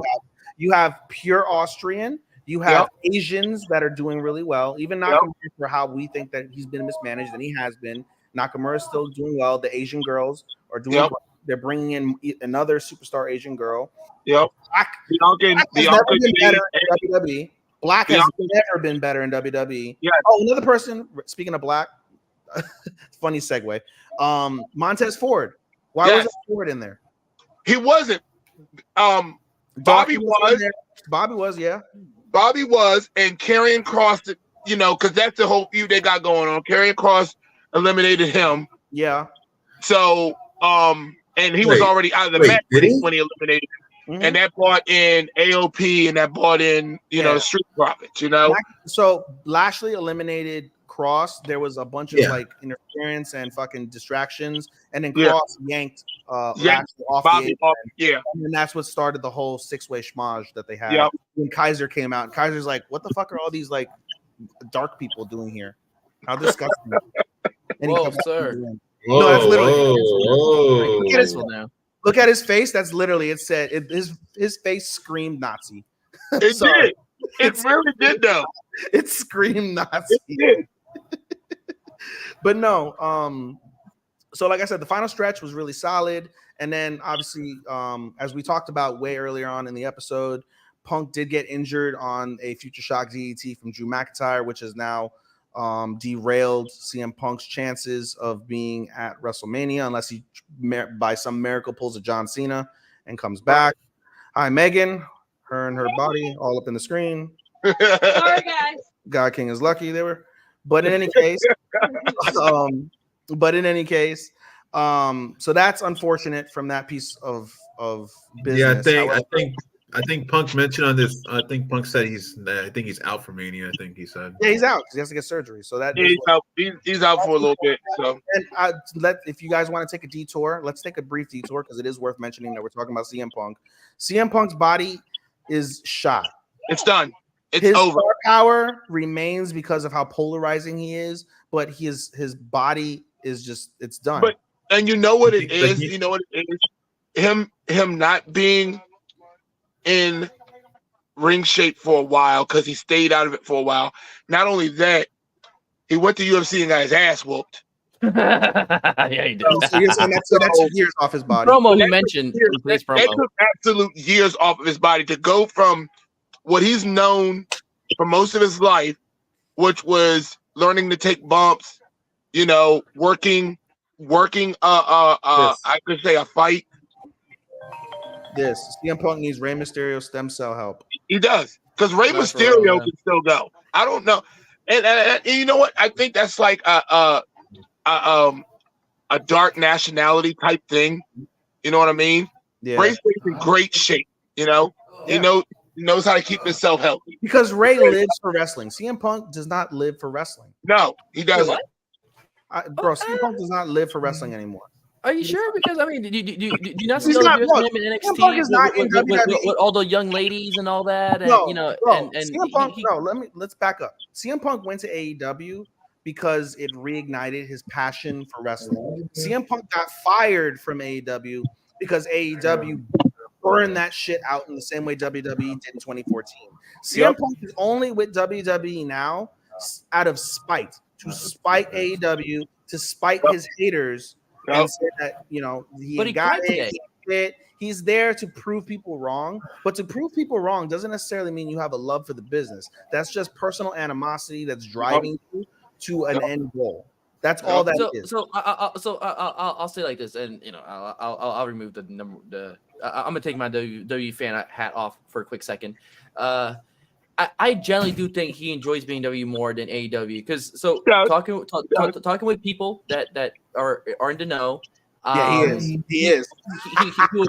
He was for sure annoyed that none of the young people wanted to hear him out. And he legit wanted to help people. He likes coaching. You're absolutely right. He loves coaching. So much as the Cora Jade joke is hilarious, and if there's ever going to be like a potential Edge Lita situation with CM Punk and AJ, it would probably be with Cora Jade. Yeah, he's always with Cora Jade. Always with Cora Jade.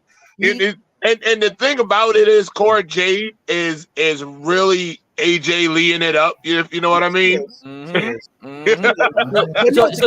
reason. Let me straight quick my favorite point. So the reason why I think he really is loving WWE, he's back in WWE, whatever, spite and all that. But you see him, and he doesn't have to be in NXT. He doesn't have to go down there. But you see videos of him training because he's like these young guys. They're forced to listen to me, There's a little bit of a selfishness to that piece in terms of the fact that CM Punk has always wanted JP. Goddammit. I love you too, JP. No, there's a selfishness to it to a degree that he's always wanted to mold wrestling in the way that he loves and wants wrestling to be. And there's no better opportunity to do that by putting his stamp on wrestlers in NXT. He does it for the love of wrestling from that perspective, and he's doing it for his own little self-gratification, which is okay. That's not necessarily a bad thing, No.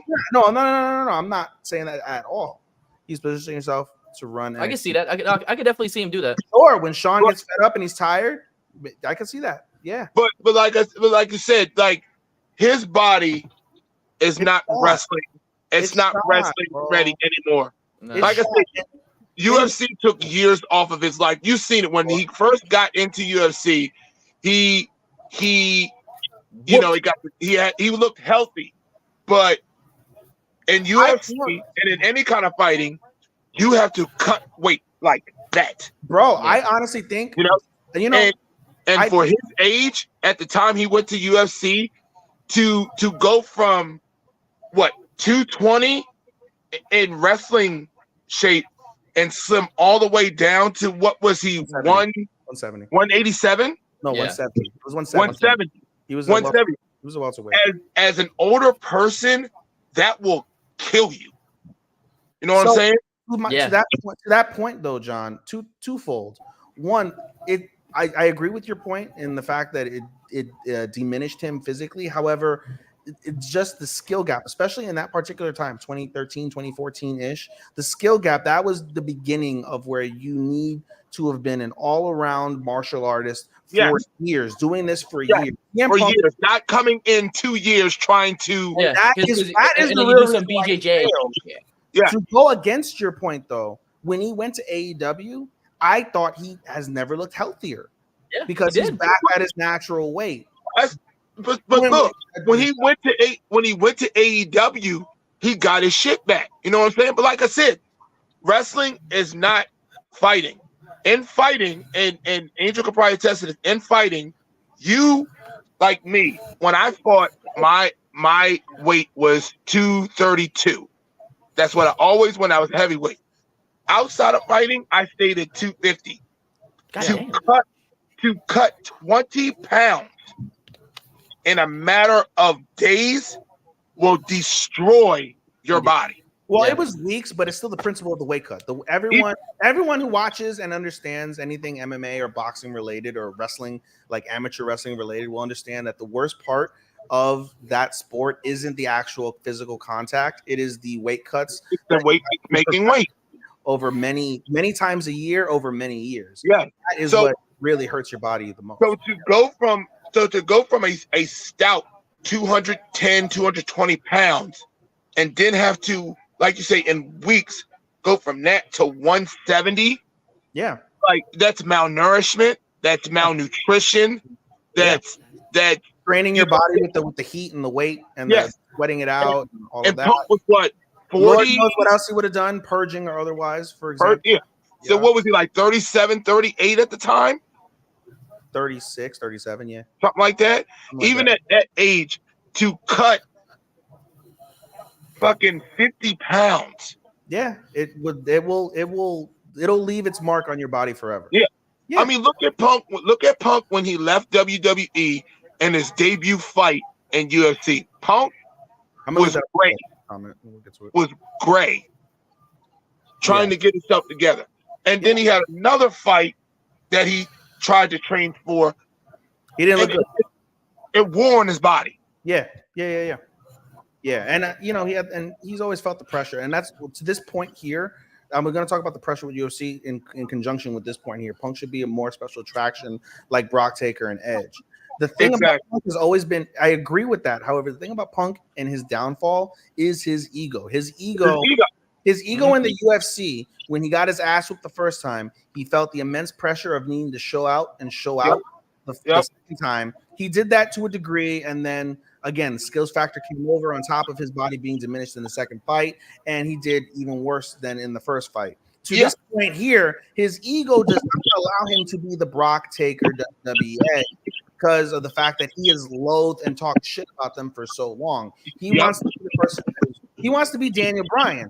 Daniel Bryan, through all his injuries and struggles, continues to be a full-time talent, even if he's put a cap on that this year. A capstone will come in 2024 on that run. However, that's what Punk is seeking, and Punk's body, in the same way Bryan Danielson's is just not allowing that to occur. The only difference, though, is Bryan Danielson has a couple things. One, he's got children. I don't think Punk has ever wanted children, so you can't use that as too much of a qualifier. But to that degree, though, like that's the reason why Danielson is putting a cap, because he doesn't want to be a cripple. And he wants to be able to provide for his children. So that's that piece. And the second piece is Daniel Bryan has far less of an ego than CM Punk, and understands that my body's breaking down. I need to also help develop younger generation. I need to put people over. And Punk is trying to do that in his own way, but his ego is struggling to adapt. Right. I agree with you on that. I can actually agree with you on that. Yeah. And so here we are at this junction where Punk just cannot continuously stay healthy because of all of the years of stress on his body, on his mind, and on joints, ligaments, tendons. You can go down the list. His first televised WWE match, and is immediately injured. Yeah, first televised. Wait, this is his first match? Televised. Televised. He had one other match. He had one other match. It was against Dominic. Dom at a live event that was quick. Oh, yeah, that's right. Yeah. It was 12 minutes long. He gets hurt already. That's amazing. Yeah, he's a prodigal son in that way. Went out in the world, acted fool, came back, his family cleaned shit up. Yeah. But anyway, back to that point. I will say this also, because of the injury and because of his diminished body, and I think him trying to save himself for like hopefully going to WrestleMania was his thought process at the time. It appeared the back and forth at the end it did feel a little bit drug out. There was definitely a palpable anticipation. There was palpable, like, genuine curiosity in the arena watching Punk and Cody fight for the final. I believe it was like 7 minutes or so that they battled. But in terms of the traditional, like, you know, doing crazy moves, having like false finishes, it did feel flat from that perspective. But I'm going to give that, as Punk was tired because of in-ring shape, his body was broken because of the torn tricep, and perhaps, and this also happens in wrestling a lot, there isn't a immediate chemistry between him and Cody. They can develop that, they can work on that, but that's something that takes time. You're asking two people that have never wrestled each other to wrestle each other and have a really dramatic, enthralling experience in 7 minutes to capstone a monumental pay-per-view. And it didn't live up to that expectation because of all the reasons we just said, I said. And on top of that, I just, perhaps in that immediate moment, you can't capture gold because of whatever the circumstances are. And again, not to say that they can't do that in the future, but in that particular moment, it failed. So perhaps that translated on the screen to being a little bit mid, because it did feel slightly that when you really look at it from a cynical perspective. It was a bit mid. You're right. It took for me, it took too long to get to the point. Like, can one of y'all just eliminate each other right now? Like, yeah, it just, you know, there's a way to go about that where it doesn't feel drug out. Toward the end, because of the injury and because of Punk being gassed, it did feel a little bit drug out. But in the end, I almost fell asleep towards the end. I was like, "Oh shit, this is." Well, let me tell you. Punk was gassed 5 minutes into that match. Yeah. He was leaning on the ropes, everything. He did his knees. After he, you know, had the flurry and shit like that, and after that he was just done. He was done. They had the goal to show him training with NXT stars. Yeah, earlier we were just talking about that because he's trying to. Where you at? He was teaching and he was trying to get back in ring shape. He's trying to get back in ring shape. Yeah, it helps out. But you know what? Honestly, what it kind of reminded me of, reminds me of the Rumble where I went to, where it was like. By the time we were waiting for Undertaker, Brock, and one other wrestler. I forget what the fuck it was. It was Goldberg. Right? And they came out. It was like they came out 26, 27, 28, or some bullshit like that. Yeah. And but it took forever because no one was being eliminated. They were just all hanging in it. And then finally, when they started coming, they were getting thrown out. I'm like, this is boring as shit. Like, so the key is that's typical Royal Rumble, where around midway through the match, you have a log of people you know aren't going to. I hate that shit. I do too. It's boring. Yeah, so in the middle pieces of both Royal Rumbles, you can say that for sure. But like I said, the quality of talent in both Royal Rumbles, I think that supersedes the log jam because of the fact that there is such immense quality there. So you can forgive to a certain respect the fact that, you know, all right, now you got to hasten things up. But then also, that's when you look at a formulaic, what's it called, Royal Rumble match, that builds the drama to the final two, because you have prototypical match, two hot stars, somebody legend or somebody like a debut, and then from there on, more or less from like 5 through like 15, it gets mid, and then building the anticipation of 20 through 30, you get that build up. Then you get another log jam where it gets a little bit mid, and then when you get to the final 8 or so superstars is where you start getting various unique or what's it called, story building eliminations. And then from that piece, that's where you start building up from the fans' perspective in the arena. And perhaps again, that translates when you watch it on TV.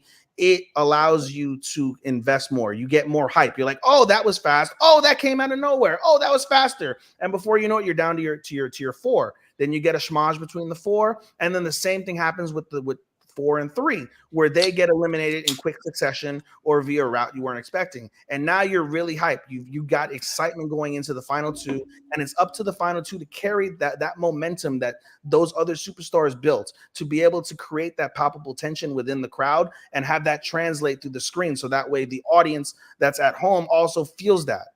And they didn't have it. They didn't have it. They failed to carry that over, and that's why people thought it didn't. And that's why I got bored. But also keep in mind, like the Rumble has simply become a we WWE fans have been trained to believe that the Rumble that what makes the Rumble great is the surprises. So if the surprises are underwhelming, then vis-a-vis, then we think we think it sucks because we're so because that was like a big complaint. It was like, oh man, it was like number 30, who was Sami Zayn? Like, Sammy. That's big. Like, dude, Sami Zayn's back. He was like last year, he was like one of the most popular dudes out there. But again, because they have built a story. The story throughout this ping was punkin. Yeah. Punkin Cody. But what I'm saying is though, because it wasn't like a big surprise, that's why. Because it wasn't a big surprise, people are like, John about that. You know, I was like, people are crying. Sami Zayn was 30. It was his return from, I guess, his little vacation. I didn't mind it. And I said, I didn't mind it. I was just saying, cool. I was fine with it, but people realized I was in the impression it was going to be Rock or something. Yeah. What was the year when it was Rey Mysterio at number 30 and people were like, 2014. Ray. Yeah, like that was it 2015 or something like that? It was like 2015. It was his return to WWE after everything. And they were just like, Rey Mysterio? Really? Yeah, because they wanted Danielson or something like that. They wanted Bray and Danielson. It was Bray. No, there was like, it's Ray. How can you be mad? It's Ray. And it's like, yeah. So no, but you know, but that last comment is very true though. This might shock y'all. Despite the Rumble being mid, which I don't think it was mid at all. I think the Rumble was fucking amazing because it's the Rumble and it can never be wrong. It was the most watched pay-per-view. Yeah. The most watched pay-per-view. So well, and you got to give credit though. Honestly, I think a piece of that falls with the Vince McMahon controversy, and another piece of that falls with the branding, advertisement, and efforts that TKO have put in already initially. In terms of trying to grow WWE as a brand even further from that piece. And there is crossover along with the UFC as well, perhaps not as distinguishable as what we may think here in the MMA combat sports world, but there is still legitimate crossover. And I think that does help in terms of building the popularity and the attention. I'm sorry, the ratings and the viewership for both of those brands in particular to help, make it a cohesive conglomeration of viewership from that perspective.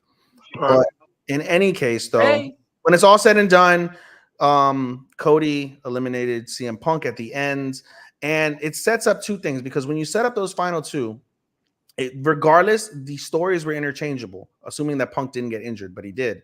It was either Cody wins the Rumble, Punk wins the Elimination Chamber, Punk wins the Rumble, Cody wins Elimination Chamber. The stories have been set now since the beginning of the year. Cody was always going to basically finish the story. Punk was going to go after Seth, and you were going to get two main events that were really going to steal the show, potentially, I'd say. And so they had that basically in the bag. With Punk's injury, that throws that for a loop. However, they still did a good job of basically not making it obvious because all the internet chatter was Cody's not going to finish the story. Cody's not going to finish the story. Rock's going to come out. Rock's going to do this. And there's still an opportunity for Roman to have two matches at Mania. I don't know how. Whoa. Calm down now. That's too many matches for him, man. That might be taxing on his body, man. I was saying this to somebody. They're like, what is Roman going to do when he loses? No, that is going around, though, that he's going to have two matches. And potentially for him to lose both of them and take his whole hiatus from he's going to go away for a long time, and I think he loses tribal chief status and the Universal Championship. I think that make him who he is. I think that's a phenomenal capstone for Roman Reigns. It is. It really is. And something day run to main event both nights of WrestleMania with one of the greatest stars in the history of wrestling, point blank, and to put over his replacement, who is one of the most over superstars. The greatest star, one of the greatest stars all time, who just happens to be his cousin. So who happens to be his cousin, where there's a built-in family storyline if they build it right. So, or they may wait till WrestleMania 41, which in Vegas. They haven't announced it yet. It's either going to be in Vegas, Atlanta, or I keep wondering when they're going to bring it to Minneapolis, because Minneapolis the Vikings have a wonderful football stadium there. They do. Yeah, but it's Minneapolis. I would love to go there. What the fuck's there? It's domed, bro. It's domed. Bears, Badgers. I don't know what the fuck's there. I don't know. White people. Oh, sir. So back to the highlight of the men's Royal Rumble. R-Truth. Yeah, R-Truth was amazing. That was fucking funny. The greatest. You know, I am not a fan of comedy wrestling, but I can. Yeah, you do. Yeah, you are. We clearly love comedy wrestling. What are you talking? Don't lie to these people. Don't lie to them. Mia can confirm. Mia can confirm. I don't watch wrestling to laugh. I watch wrestling. No, Mia can confirm. Guys beat the shit out of each other in a contrived fashion. That's what I watch wrestling for. But I will watch most not everything, but most anything R-Truth and be satisfied with the end product. Yeah. What I got. Yeah. And since his return, like I said, from the comedic wrestling standpoint, he's been fucking gold. Like the whole Judgment Day thing, the Tom and Nick, him getting Nick and Pierce confused, to him joining the Women's Royal Rumble, and on top of that, I think it was the first time in Royal Rumble history that someone's actually made a tag in the Royal Rumble. But when you think about R-Truth in the Royal Rumble, R-Truth last year I think pulled a ladder out. He did. He came out in the Women's Royal Rumble this year. Hey John, someone asked you a question. What did he say? He took it away. Sorry, I was. Oh yeah, I seen the back. Yeah, that's what I'm saying. It's like when he thought he was talking to Nick Aldis, backstage. Like, what happened to your hair? That shit was hilarious. That was pretty funny. He is fucking great. He is absolutely great. He's pure gold. And now he's gonna be with the Miz. How about that? Storyline. It makes sense from the storyline perspective. Yes, I love it. As a WWE fan, I love it. Hey JP, didn't he come out one WrestleMania as his alter ego with the blonde hair when he was with Carmella? He's been in 2 Women's Royal Rumbles, if I'm not mistaken. I don't recall. I think he did. I think we can Google this. Remember when he was the 24/7 champion and he was trying to disguise himself as a woman? Oh, yes, he did do that. Yeah, he came out in that Royal Rumble too, if I'm not mistaken. He did that in the Royal Rumble, yeah. Yeah. That was like a couple years ago, I think it was. A few years ago. Yeah. So, in any case, go ahead. No, go ahead. No, I was going to begin to wrap this up. In any case, like I said, I enjoy the Royal Rumble, both Royal Rumble matches. What are we giving the men's Royal Rumble stars? 3.5. 3.5. Come on now. We'll give it 3.5. 3.5. Congrats to Cody being the first back-to-back since Steve Austin. Yeah, exactly. 97, 98, 23, 24. You are absolutely correct. Dawn before that, 97, 98. Cody is slowly cementing himself now. Yep. And Cody is slowly cementing himself now as a future WWE Hall of Famer. And he did the same with Rollins, and Rollins just basically completely buried the WWE Championship.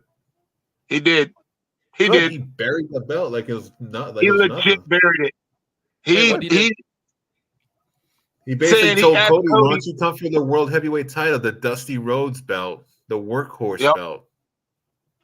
Yeah, he basically just said. He basically just said, "Why you want the lazy belt when you can have the belt that'll put you over the top?" Yeah. Why do you want the Hollywood belt? Why do you want a belt that everyone's politicking to get over? Yep. Because it's got the issue is that Seth has the fake belt. He didn't beat Roman for any belt. So why is Seth saying nobody? It's like right now, freaking. Hey, who just won the interim belt in the heavyweight division? Fucking UFC. Let's counteract that. Do you know who's the one guy that Roman Reigns is not beaten in his like his 3-year title reign? Yep. Do you know who's the one guy Roman Reigns has not beaten 1, 2, 3 in the middle of the ring in his 3-year title reign? No, scratch that. Who is the one guy Roman Reigns has never beaten? Period. Santino. Yeah. Think about that. Seth freaking Rollins. So that's the story. There you go. get the fuck out of here, Cody. That's the story right there. Tell the story. Tell the story right there. You convinced me. It started when Seth cashed in and made it a triple threat match. And since then, and I've said this, you watch all 3 Shield members, which is pretty great if you think about it. Seth has Roman's number, Roman has Dean's number, and Dean's has Seth's number. Yeah. Wait, who's Dean? I'm confused as a WWE fan. Moxley. John Moxley. Oh, okay. Yes. I forgot. It's been a while. It's been a while since. Yeah, it has been a while. We'll give his government name, Jonathan Goodman. He retired from wrestling. Yeah, Jonathan Goodman. There you go. There you go. That's his name. All right. So a couple things. First off, what's it called? How many stars? I mean, I'm sorry, not stars. Royal Rumble, thumbs up, thumbs down, thumbs in the middle. I'll give it a thumbs up. In the middle. Oh wait. Yeah, because you're. I'm slightly middle up. I'm 2 thumbs up. This is good shit. Give me some more. I'll give it a thumbs up. I'll give it a thumbs up because Trinity came back. So literally, it would be thumbs in the middle if it wasn't for the fact that the 2 men's Royal Rumble, the men and the women's Royal Rumble matches were really good live. I enjoyed that. Love seeing Jordan Grace, so that gave me the thumbs up. Love seeing Jordan. By the way, first time in WWE fans. Love seeing her there. Andrade's now officially on Raw, which is I've seen that. Yeah, I saw that too just now. Isn't Charlotte on SmackDown? No, she's on Raw because the last person she was going against. Charlotte's on the shelf. She's not on Raw or SmackDown. She's on the shelf. She's on the shelf. Well, yeah. But I'm talking about, isn't she? I thought she was part of SmackDown. That's weird. No, I think she was staring down Rhea the last time she was there, if I'm not mistaken. That's weird. Okay. I don't know. Okay. So someone did commented right there. Charlie is on SmackDown. Yeah, I was right. Oh, okay. Yeah. All right. Sorry said that. All right. So we got a little bit of time. While we have the attention's audience, do we want to talk about anything else wrestling related? Do we want to talk about Vince McMahon? Do we want to talk about New Japan? We can talk about I don't feel like somebody. This guy's Baracho Pro right here. If you want for a few seconds. Shit. Yeah, in 2 weeks from now, we're running a 1-year anniversary. So, is that your promotion, Angel? Yeah. So I'm one of the 5 owners. So I'm the one who's like in the background. One of the 5 EVPs. Yeah, right. There's 5 of us, and I'm the one in the background. I let them deal with all the people because I don't like to deal with people. But when I'm there, I'm like, the hype man and all that. Plus, I'm the face of the. Come on now. I'm the face of the place, though. Because I've seen you like do it, but I wasn't sure. I wasn't sure if it was like you were just there to, as a very top-notch fan, or that you had a hand in it. So. Yeah, exactly. Yeah, no. I'm one of the original owners. I can tell you, my pocketbook feels it. So yes, I'm one of the owners. It's expensive to run a wrestling promotion, but we split it among 5 people. So it's good. Up, yeah. Congratulations. That's what's up. Yeah, congrats, Angel. 1-year anniversary. Congratulations, bro. Yeah, thank you.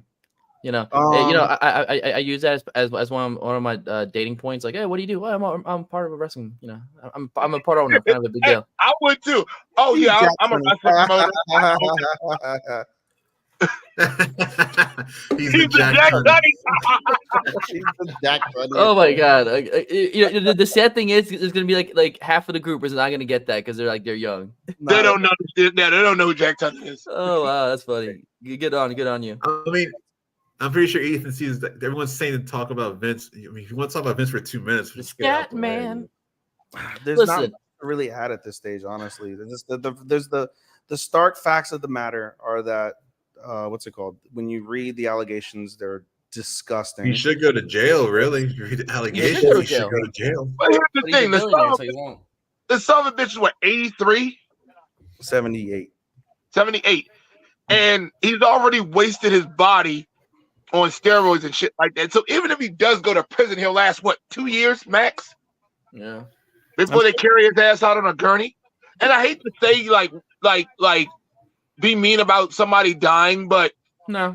If anybody deserves to go to hell, it's Vince McMahon. Yeah, no. He's ruined a lot of people's lives. Yeah, like he has. Oh yeah, definitely. He definitely has.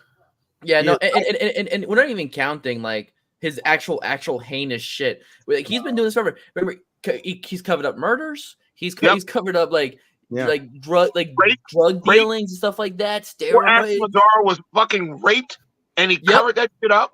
Yeah, there is there was a what's it called? When I was looking at stuff on YouTube today, specifically I was looking at Stephen P. But after I was done with Stephen P. interview, which gave a lot of insight on the legal process, since he's actually a lawyer, I saw something with Dan Le Batard, Angel, that I know you guys know who Dan Le Batard is. Yeah.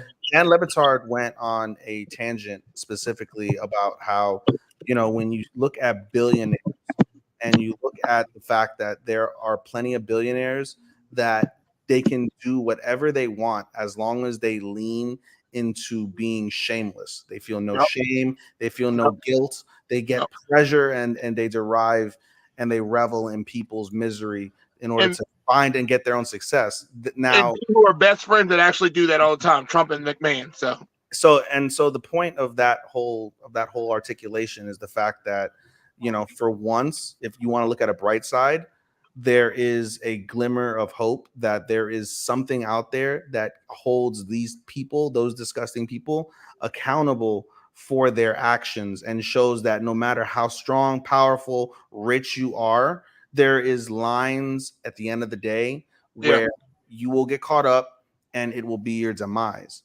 And that is very, I guess, poignant from that perspective, that you have the person who's brought together, who's created through power and conniving and manipulation and cunning and determination and will. You can all of them, good and bad adjectives. But this man was at the mountaintop of success in an industry to the point of monopolization, and he has come crumbling down to a bitter, disgusting, like just grand. The only thing about it that I hate is it didn't come sooner. Yeah, would have. Yeah. So you just say it wasn't dragging. Like all this stuff about this man of being a piece of shit it's been known for a long time. If you want to read something that's shocking, look up Crushed Leaves, Playboy. So he actually did a lot of people don't know about this. He actually did an interview with Playboy way back in the day, right? I think he was coming up with XFL, and he was talking about his younger years, and he said some really crazy, heinous shit. One of them actually was he went to the woods with one of the girls and took crushed leaves and decided to start putting it up there, just for fun. And that's how you get fucked up. Yep. And revelation of the show must go on after Owen died. When he heard it, he's like, "Yep, we got to keep going." Like, what other person would have kept going with that show after someone dies? Vince McMahon is one of the absolute most heartless people in any facet of entertainment that's ever been. Point blank. Yeah, he really is. And you can sit up there, and they can sit up there. Everybody works for him to sit up there. How intelligent he is. Yeah, you have. If you're gonna be that manipulative, that conniving, that sinister, you have to be intelligent. You can't be stupid. You can't be stupid and mad with power, because you'll get your ass caught right away. Like Vince has been doing this. Vince has been doing this since the 80s. Yeah. And now when he was young, when he was in his fucking 30s, in the best shape of his life, now you don't catch him until he's damn near on his deathbed. Yeah.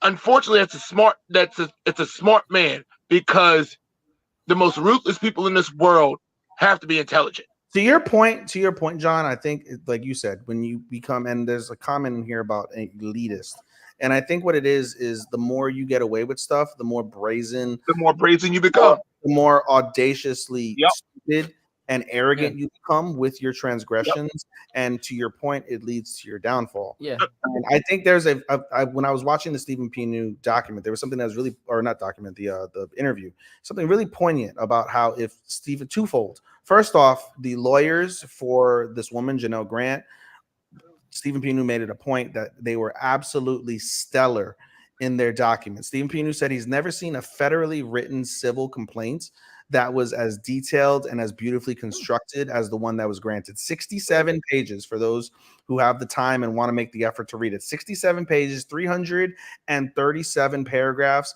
of salacious, hideous details about what Vince McMahon did.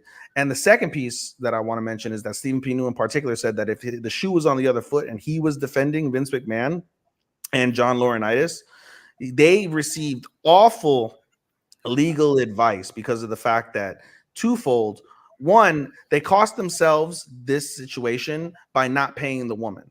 Things would have gone away if they had just paid the woman for better or worse. In this instance, obviously to the public and by any moral conscience of any sane ideology, the fucking, what's it called? It would have been that. But to that piece, they should have paid. Second off, upon this happening, they should, Stephen P. New had mentioned, if I was representing them, I would have told them, you pay them whatever you need to pay them, 10, 15, $25 million. Whatever. That woman $25 million. She re-signs the NDA. You pay it immediately.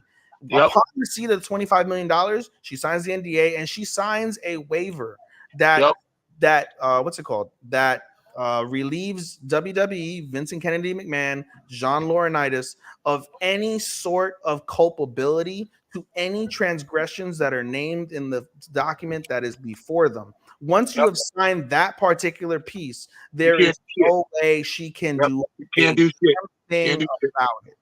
Yep. And whoever Vince's lawyers are, I'd have to imagine at this stage it wasn't Jerry McDivitt, who has gotten Vince out of so many predicaments. Whoever his new lawyer is either failed him in the most stunning of ways or set Vince up because he knew how much of a piece of shit he was. I probably set him up. Let him make his own downfall with not catching that piece of legal culpability from that piece. Right. So, but going back to what Angel said, this man in 1987, I think it was, covered up a murder. Yeah. By. Oh, wait. Are you talking about the Jimmy Snuka one? Yeah. By one of the forefathers. I think that's 83. 83. I was thinking it's somewhere in the 80s. Okay. But like I said, by one of the cornerstone families of WWE. And from what we've seen, history has told us Vince McMahon does not think highly of women or any person of color. I think he gets, like you said, he gets pure pleasure out of degrading every woman on the roster. Whereas it comes from Trish barking like a dog to making Sable show her fucking tits on live TV. That was acting like, That was Vince Russo too. But continue. I did love that as a kid, but it was a great kid, yeah. But then acting like he didn't have anything to do with it. No, I mean, there was something else in that Stu Gott's piece that that I guess they forum with all of his people that work there.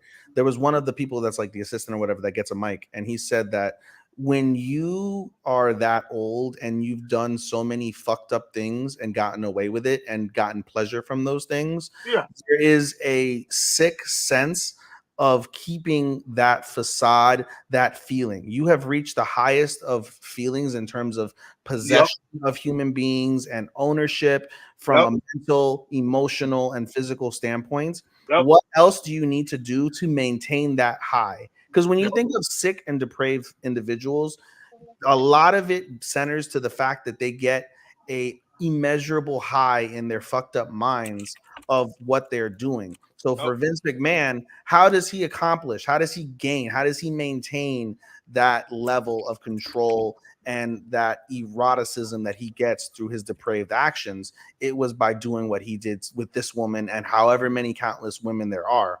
On top of that, with this particular lawsuit, this only mentions $3 million during the investigation that we've now discovered is pretty much a sham because this wasn't part of the original investigation. However, when you look at the investigation, there are $14 million of undiscovered, unknown, quote unquote, hush money payments. This is only $3 million. What about the users of the other, the victims of the other $11 million? Where does that come from? This is all in a specific period of time. This isn't over time. This isn't the Jimmy Snuka 1982-83 case of covering up a murder and however he did it. This isn't Rita Chatterton. This isn't any sort of litigation that we have never seen from any past, former, present, or future WWE superstars. Right. This is the tanning salon in 2007, to somebody said there. This is all over the span of only, I believe, like 5 or 6 years or less, something within that time span. And you're missing $11 million of negligent and gross, obviously misfinances, misappropriation of company finances, and then the misappropriation of that not only to not make up like any sort of debt, any sort of like bet, any sort of like physical what's the word I'm looking for? Material possession, things of that nature. This is specifically going to people that he has done dirty in whatever way he's done them dirty in order to make sure that his company, his reputation, his power, his ability to maintain that control is not affected. And through his growth, at the end of the day, with his gross arrogance of his power, that sick, depraved ideology of what he finds fun and enjoyable has now signed his death warrant, quote unquote, to be be parenthetical. It has signed that piece to now being completely ousted from WWE for the first time as of January the 26th, 2024. This is the first time since the inception of the Northeast Territory Capital Wrestling. This is the first time that a McMahon has never been in power. And the fact that it's not through choice, not through an effort to grow the brand, but simply because you have disgraced yourself and your family to the point that they don't want to be involved in it. That is truly remarkable and something that will go in the annals of history of just annals. You can say annals. It goes in the annals of history of just one of the biggest public downfalls and biggest fall from graces that we've seen in modern times in years, decades. And as wrestling fans, a majority of us here, we are all old enough to see the glory of wrestling. We've all been exposed to the history of wrestling, and to have, for better or worse, the destruction of the territories, the what's it called, the global juggernaut being formed, known as World Wrestling Federation and eventually WWE, to see the business that they've created, billions upon billions of dollars, whether you want to call them marks, sheep fans, loyal fans, families, you can go, there's so many different derivatives of fan base who have contributed to those billions of dollars. But to see you can say a successful business from the highest of highs be led by such a vile person, and to see that vile person's downfall and see how that piece falls in the annals of history is truly absolutely remarkable. And I think it's something that shouldn't be lost, despite the fact that you may not ever want to think of Vince McMahon in any way, shape, or form. There's so many pieces to wrestling fans' lives that Vince McMahon has touched for better and for worse, and he has taught us many values and many different life lessons, positive and negative, that I think that's really one of the underscoring pieces of the overall history of Vince McMahon, the World Wrestling Entertainment Federation, and its place within our enjoyment of pro wrestling. Yeah, I'll say that I will never forget, and this is where it's truly despicable, and I'm gonna take my fucking WWE fan hat off, and just I was fucking embarrassed. I was annoyed at how stupid WWE fans were when he came out, when all these allegations came out, and these fucking nerds, fucking geeks, fucking losers start bowing to him, saying thank you, Vince. Thank you, Vince. Chanting him, they actually, so if I think they removed the video now, but they actually piped in boos. Because they were, if you look at the video, like that was posted at some other point, they had to pipe them boos because I think even they were shocked themselves that he was getting cheered so much. I was like, what the fuck is wrong with y'all? I mean, they were literally saying, thank you, Vince, thank you. I'm like, yo, Do y'all realize what this nasty motherfucker's doing? I'm just like, there's a reality to that, so where you should thank Vince for only thing you should thank Vince for is the creation of something that many people across the world for generations, past, previous, and future, will appreciate and love, and that is the creation of WWE. Yeah. However, to that point, you don't ever say thank you, Chris Benoit, for all the wonderful matches he did. Right. No. Exactly. You don't say that type of shit. You don't say thank you to fucking Grizzly Smith for being a part of wrestling history when he was abusing young girls. Exactly. Mm-hmm. You know, so you don't thank Rick.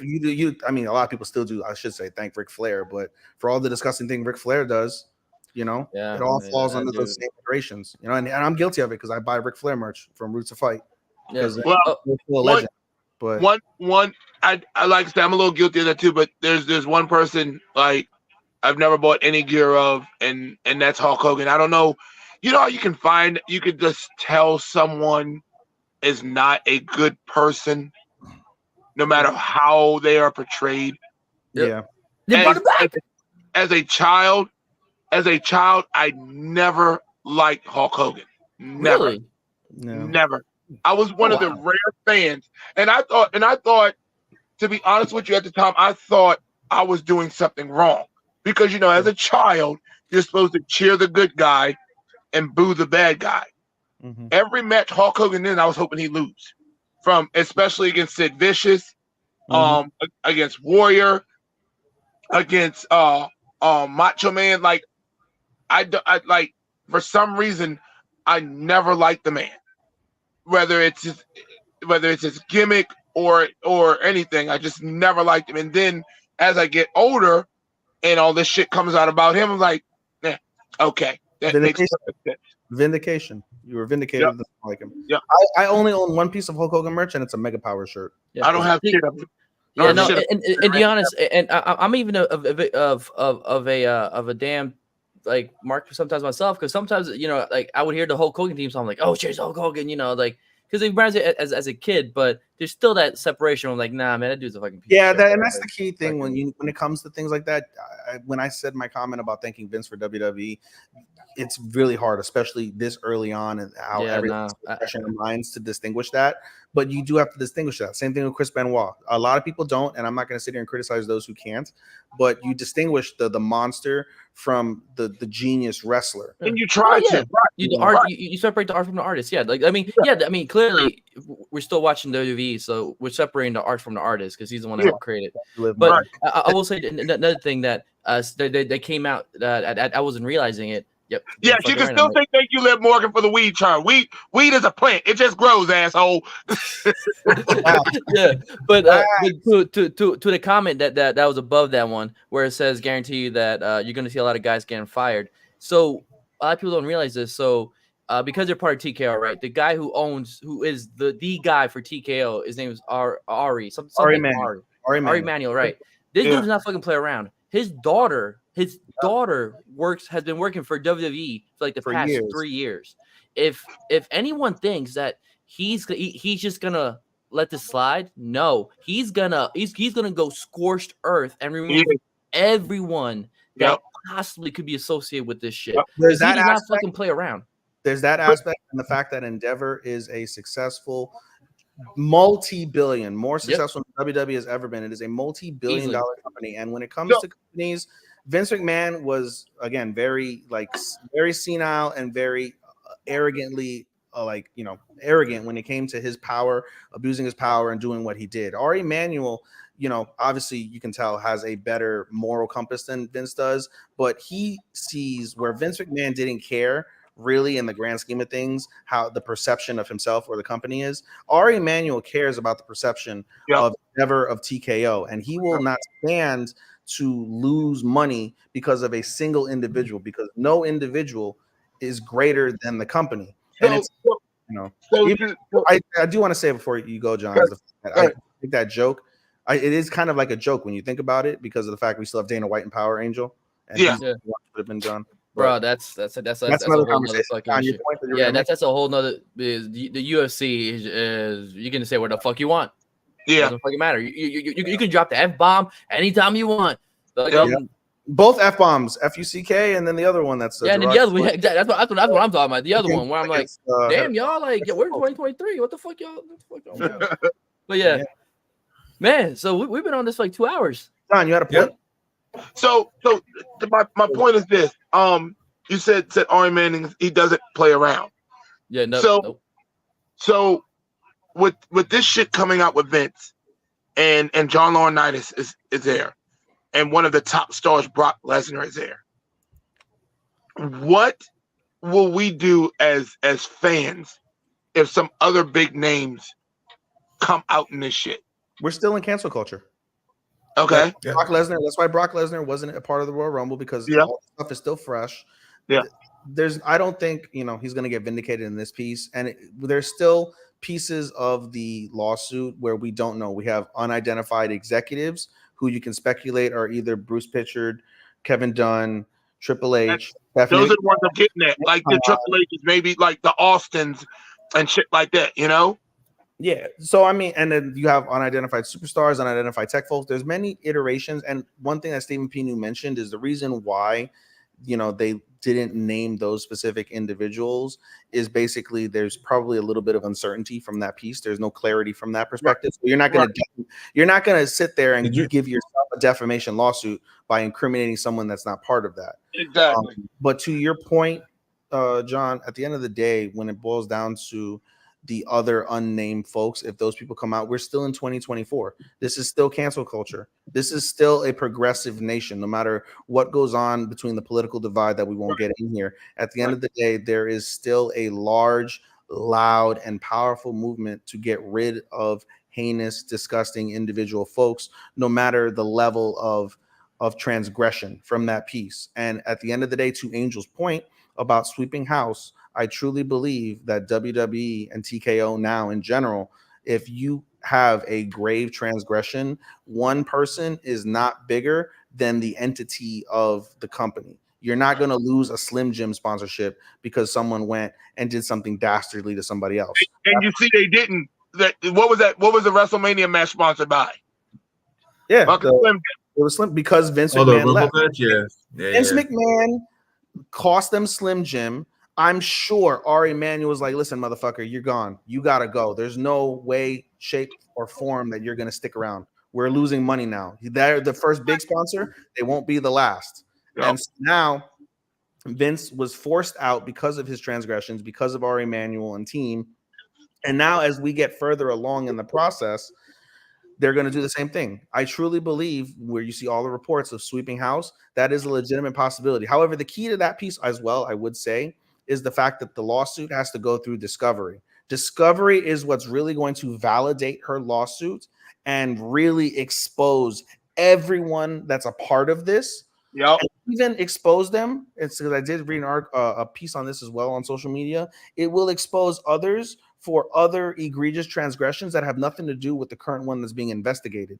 A la Gruden and his emails that got him ousted out of the NFL, where some other transgression come in and it revealed a whole host of other equally or almost as equal disgusting acts, words, messages, etc., and that cost them that piece. So there will be a major shakeup without a shadow of a doubt. If it goes through discovery. Now, I think from this piece, TKO will do what they can to limit that exposure so any more negative limelight does not reach them. And I think Vince and John Laurinaitis are also going to do what they can to make sure that nothing is legitimately proven in court, because you'll have the guilt of public opinion when you pay this woman $50 million to settle. You basically look guilty, but there is no official admittance that you are, as if they settle. And so those are the key pieces from that piece.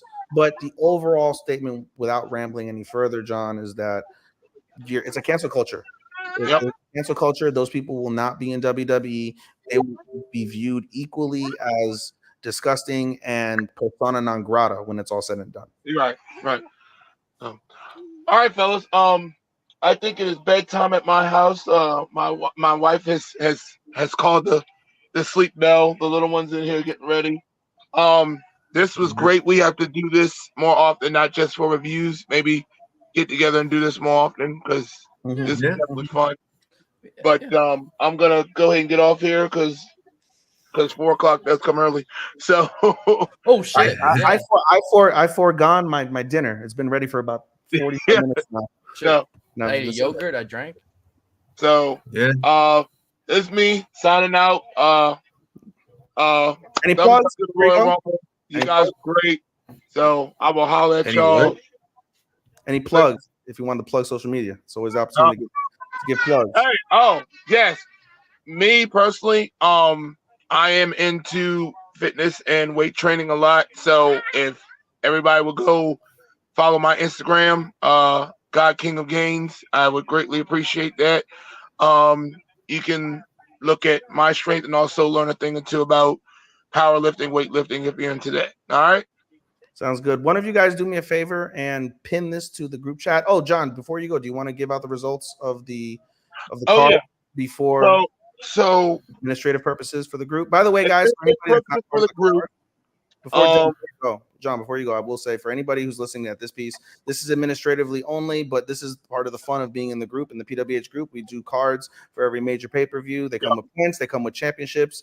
John and his team do a wonderful job of rendering images of you with championship belts for your successes on calling the main events and things of that nature on the card. So it's a fun little incentive to come hang out with us and be a part of our group. Anyway, John, like the posters you see, like for events and stuff like that, we render your face into those posts and stuff like that. So it's like I said, it's family, it's fun, and you guys, and just enjoy yourself in it. Be who you are, wrestling fan. Yep.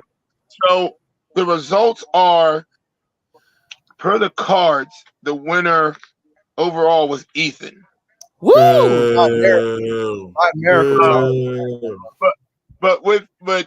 And so down the line it was Ethan,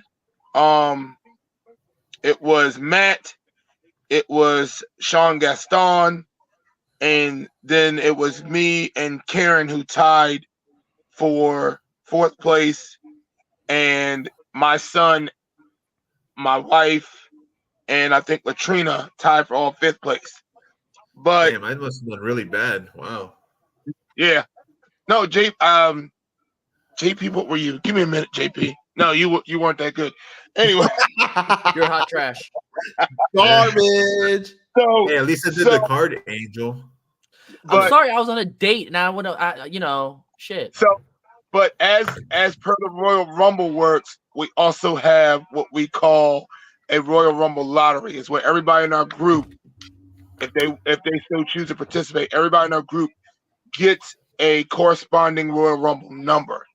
You get 1 point for each elimination, whether it's men or the women's Royal Rumble. 10 points to the winner, 5 points to second runner-up. Overall, Angel would have had a 17-point gain because he drew number 3, and of course we all know Bailey won from the women's Royal Rumble, even though he didn't get any from Grayson Waller. Bailey threw out 7 people plus a 10-point advantage that gave him 17 points. But he didn't make a card, so his points go to Matt. He gifted his points to Matt. You're welcome. He hosed me to give it to Matt because he likes Matt more than me. He skipped over Ethan to give it to Matt. So in that case, Matt is our overall winner and our new PW. So in second place was, of course, Ethan, but per the Royal Rumble, I drew number 15, and of course we all knew who came out at number 15 in men's Royal Rumble, Cody Rhodes. He had 4 eliminations plus a 10-point advantage, which gave me 15 points overall. 14. Plus my 49 points. So, guys, I'm going to be greedy this time around because I haven't had a title photoshopped on my body in a while. So I'm going to be greedy. I'm going to add these points to my overall total, which gives me second place, which makes me your new. What is our new championship, JP? We're like AEW. There's so many belts, you don't even know what the fuck you have anymore. It's it's like the IWGP title belt thing. Something like that. Well, that becomes me. So I get a title in like 5-6 years, something like that. So, and then so on and so forth. Then Ethan with his 61 point. Ethan actually won the fucking card. Ethan did great this time because Ethan was the only one where each surprise entrant was 3 points. And Ethan, I don't know if it was women or men's, he got 4 out of 5 of them right. And gave him 12 points to himself, which put him over. But with of course me and Angel, smacking the geek upside his head, he falls to 3rd place. I still always brag in the group that I am the only Mr. Perfect in group history. I am the only person on a card to get every single one of John's questions correct. Correct. And there has not been a person since. There's not been one since or before. He got every single one correct. And you're still the biggest geek in this group, Ethan. So I don't give a fuck. I'm still Mr. Perfect. The lazy liker, Mr. Perfect. So he becomes the PWH Elite Champion. So y'all give it up for Ethan. Give it up for Ethan. Yeah, there. Look at that sucking dick. Look at that. No, one in each hand. One in each hand. That was one in each hand. It is Japanese. No. Do it again. Look at that. No, you are not doing that. When you run it back, you're doing a whole bunch of this. Somebody congratulate you, Ethan. Look at that. In Japanese, that is the Kuma dance. You haven't watched Stardom, Angel, because you're a lapsed fan now at this stage. So whatever. Listen. Judgment free zone. Judgment free zone. You like to grab dicks. I got it. So which someone. Ethan, congratulate you in the chat. Wait, who said that? Who said this? Hold on, I'm gonna check. Those in the group know. Those in the group know. They can read the comments. Hold on, I'm gonna check. Hold on. I don't know who it is. Come on, stop. Who is it? It's Karen. That was Ethan. Oh, Karen. Karen said that. So, fourth overall. Now that knocks Sean Gaston down to 4th overall, so he becomes a triple crown champion. That's a new title too. Triple championship. Whoa. And hold on. As part of the Big Four of WWE, I always grant the highest woman participant a championship, and that goes to Karen Hernandez. So she is also a champion. Congrats, babe. We'll be on a poster together. So we got a power couple as a champion. Close to Valentine's Day. Yeah, there you go. That's right. So I'll put all those pictures up tomorrow as a group in the group, and you'll see it in the album. You can always go check it out. But that's all the administrative I've had for tonight. I'm gonna go ahead and get off here. So you guys, make sure the champions do their threads. Yeah, make sure we'll get to that tomorrow too. We'll figure that out some kind of way. Bums. Yeah, lazy bums. So look at you, Ethan. Yeah. So I will see y'all later. Peace. My 3, I love y'all. Y'all have a good night. Enjoy your night. God King out. Angel, JP, before you go, any plugs from you? Please. You follow support Pro, indie wrestling. That's my Support indie wrestling. Support indie wrestling. Yep. Support indie wrestling. Go to Borracho Pro and join Eat the Cake Anime if you love anime. You can hear Ethan and Matt talk about all of the members. Stuff. Angel, again, for those who haven't already heard, Angel is the progenitor of Eat the Cake Anime, which is the original, basically reason we created Talk the Keki podcast, which You're is welcome. now into Otaku Cafe. As you see the branding here before us, Angel, thank you so much for joining us all in unison to be a part of such a wonderful animation, which has now become, in essence, my baby, because you're also a pre-lapsed anime fan. Fuck off. Okay, I'm more than Marte. Okay. All right, guys. Before we go, just wanted to give some brief plugs and close out the show the way Matt normally does on our Otaku Cafe podcast. Thank you, Sean, to being our editor. If you guys want to watch the replay of this live stream so you can see all of our lovely faces, you can go on W2M Network, search W2M Network in Google. You'll find us on Twitch, YouTube, Spotify, iHeartRadio, Amazon. Wherever you watch and listen to your podcast, you will find Otaku Cafe. You will find the W2M Network. So again, guys, oh wait, my plugs. Sorry. You can follow me on my anime Instagram at anime daisuke 24. Daisuke love anime, or sorry, love. So anime love 24. Follow me on Twitter, SHOSTOPPA24. That's Showstopper 24. Again, all of our socials, whenever you listen to Matt or myself, have link trees where you can follow us and our podcast endeavors wherever, whenever, however you guys want. So with that said, guys, sayonara minasan.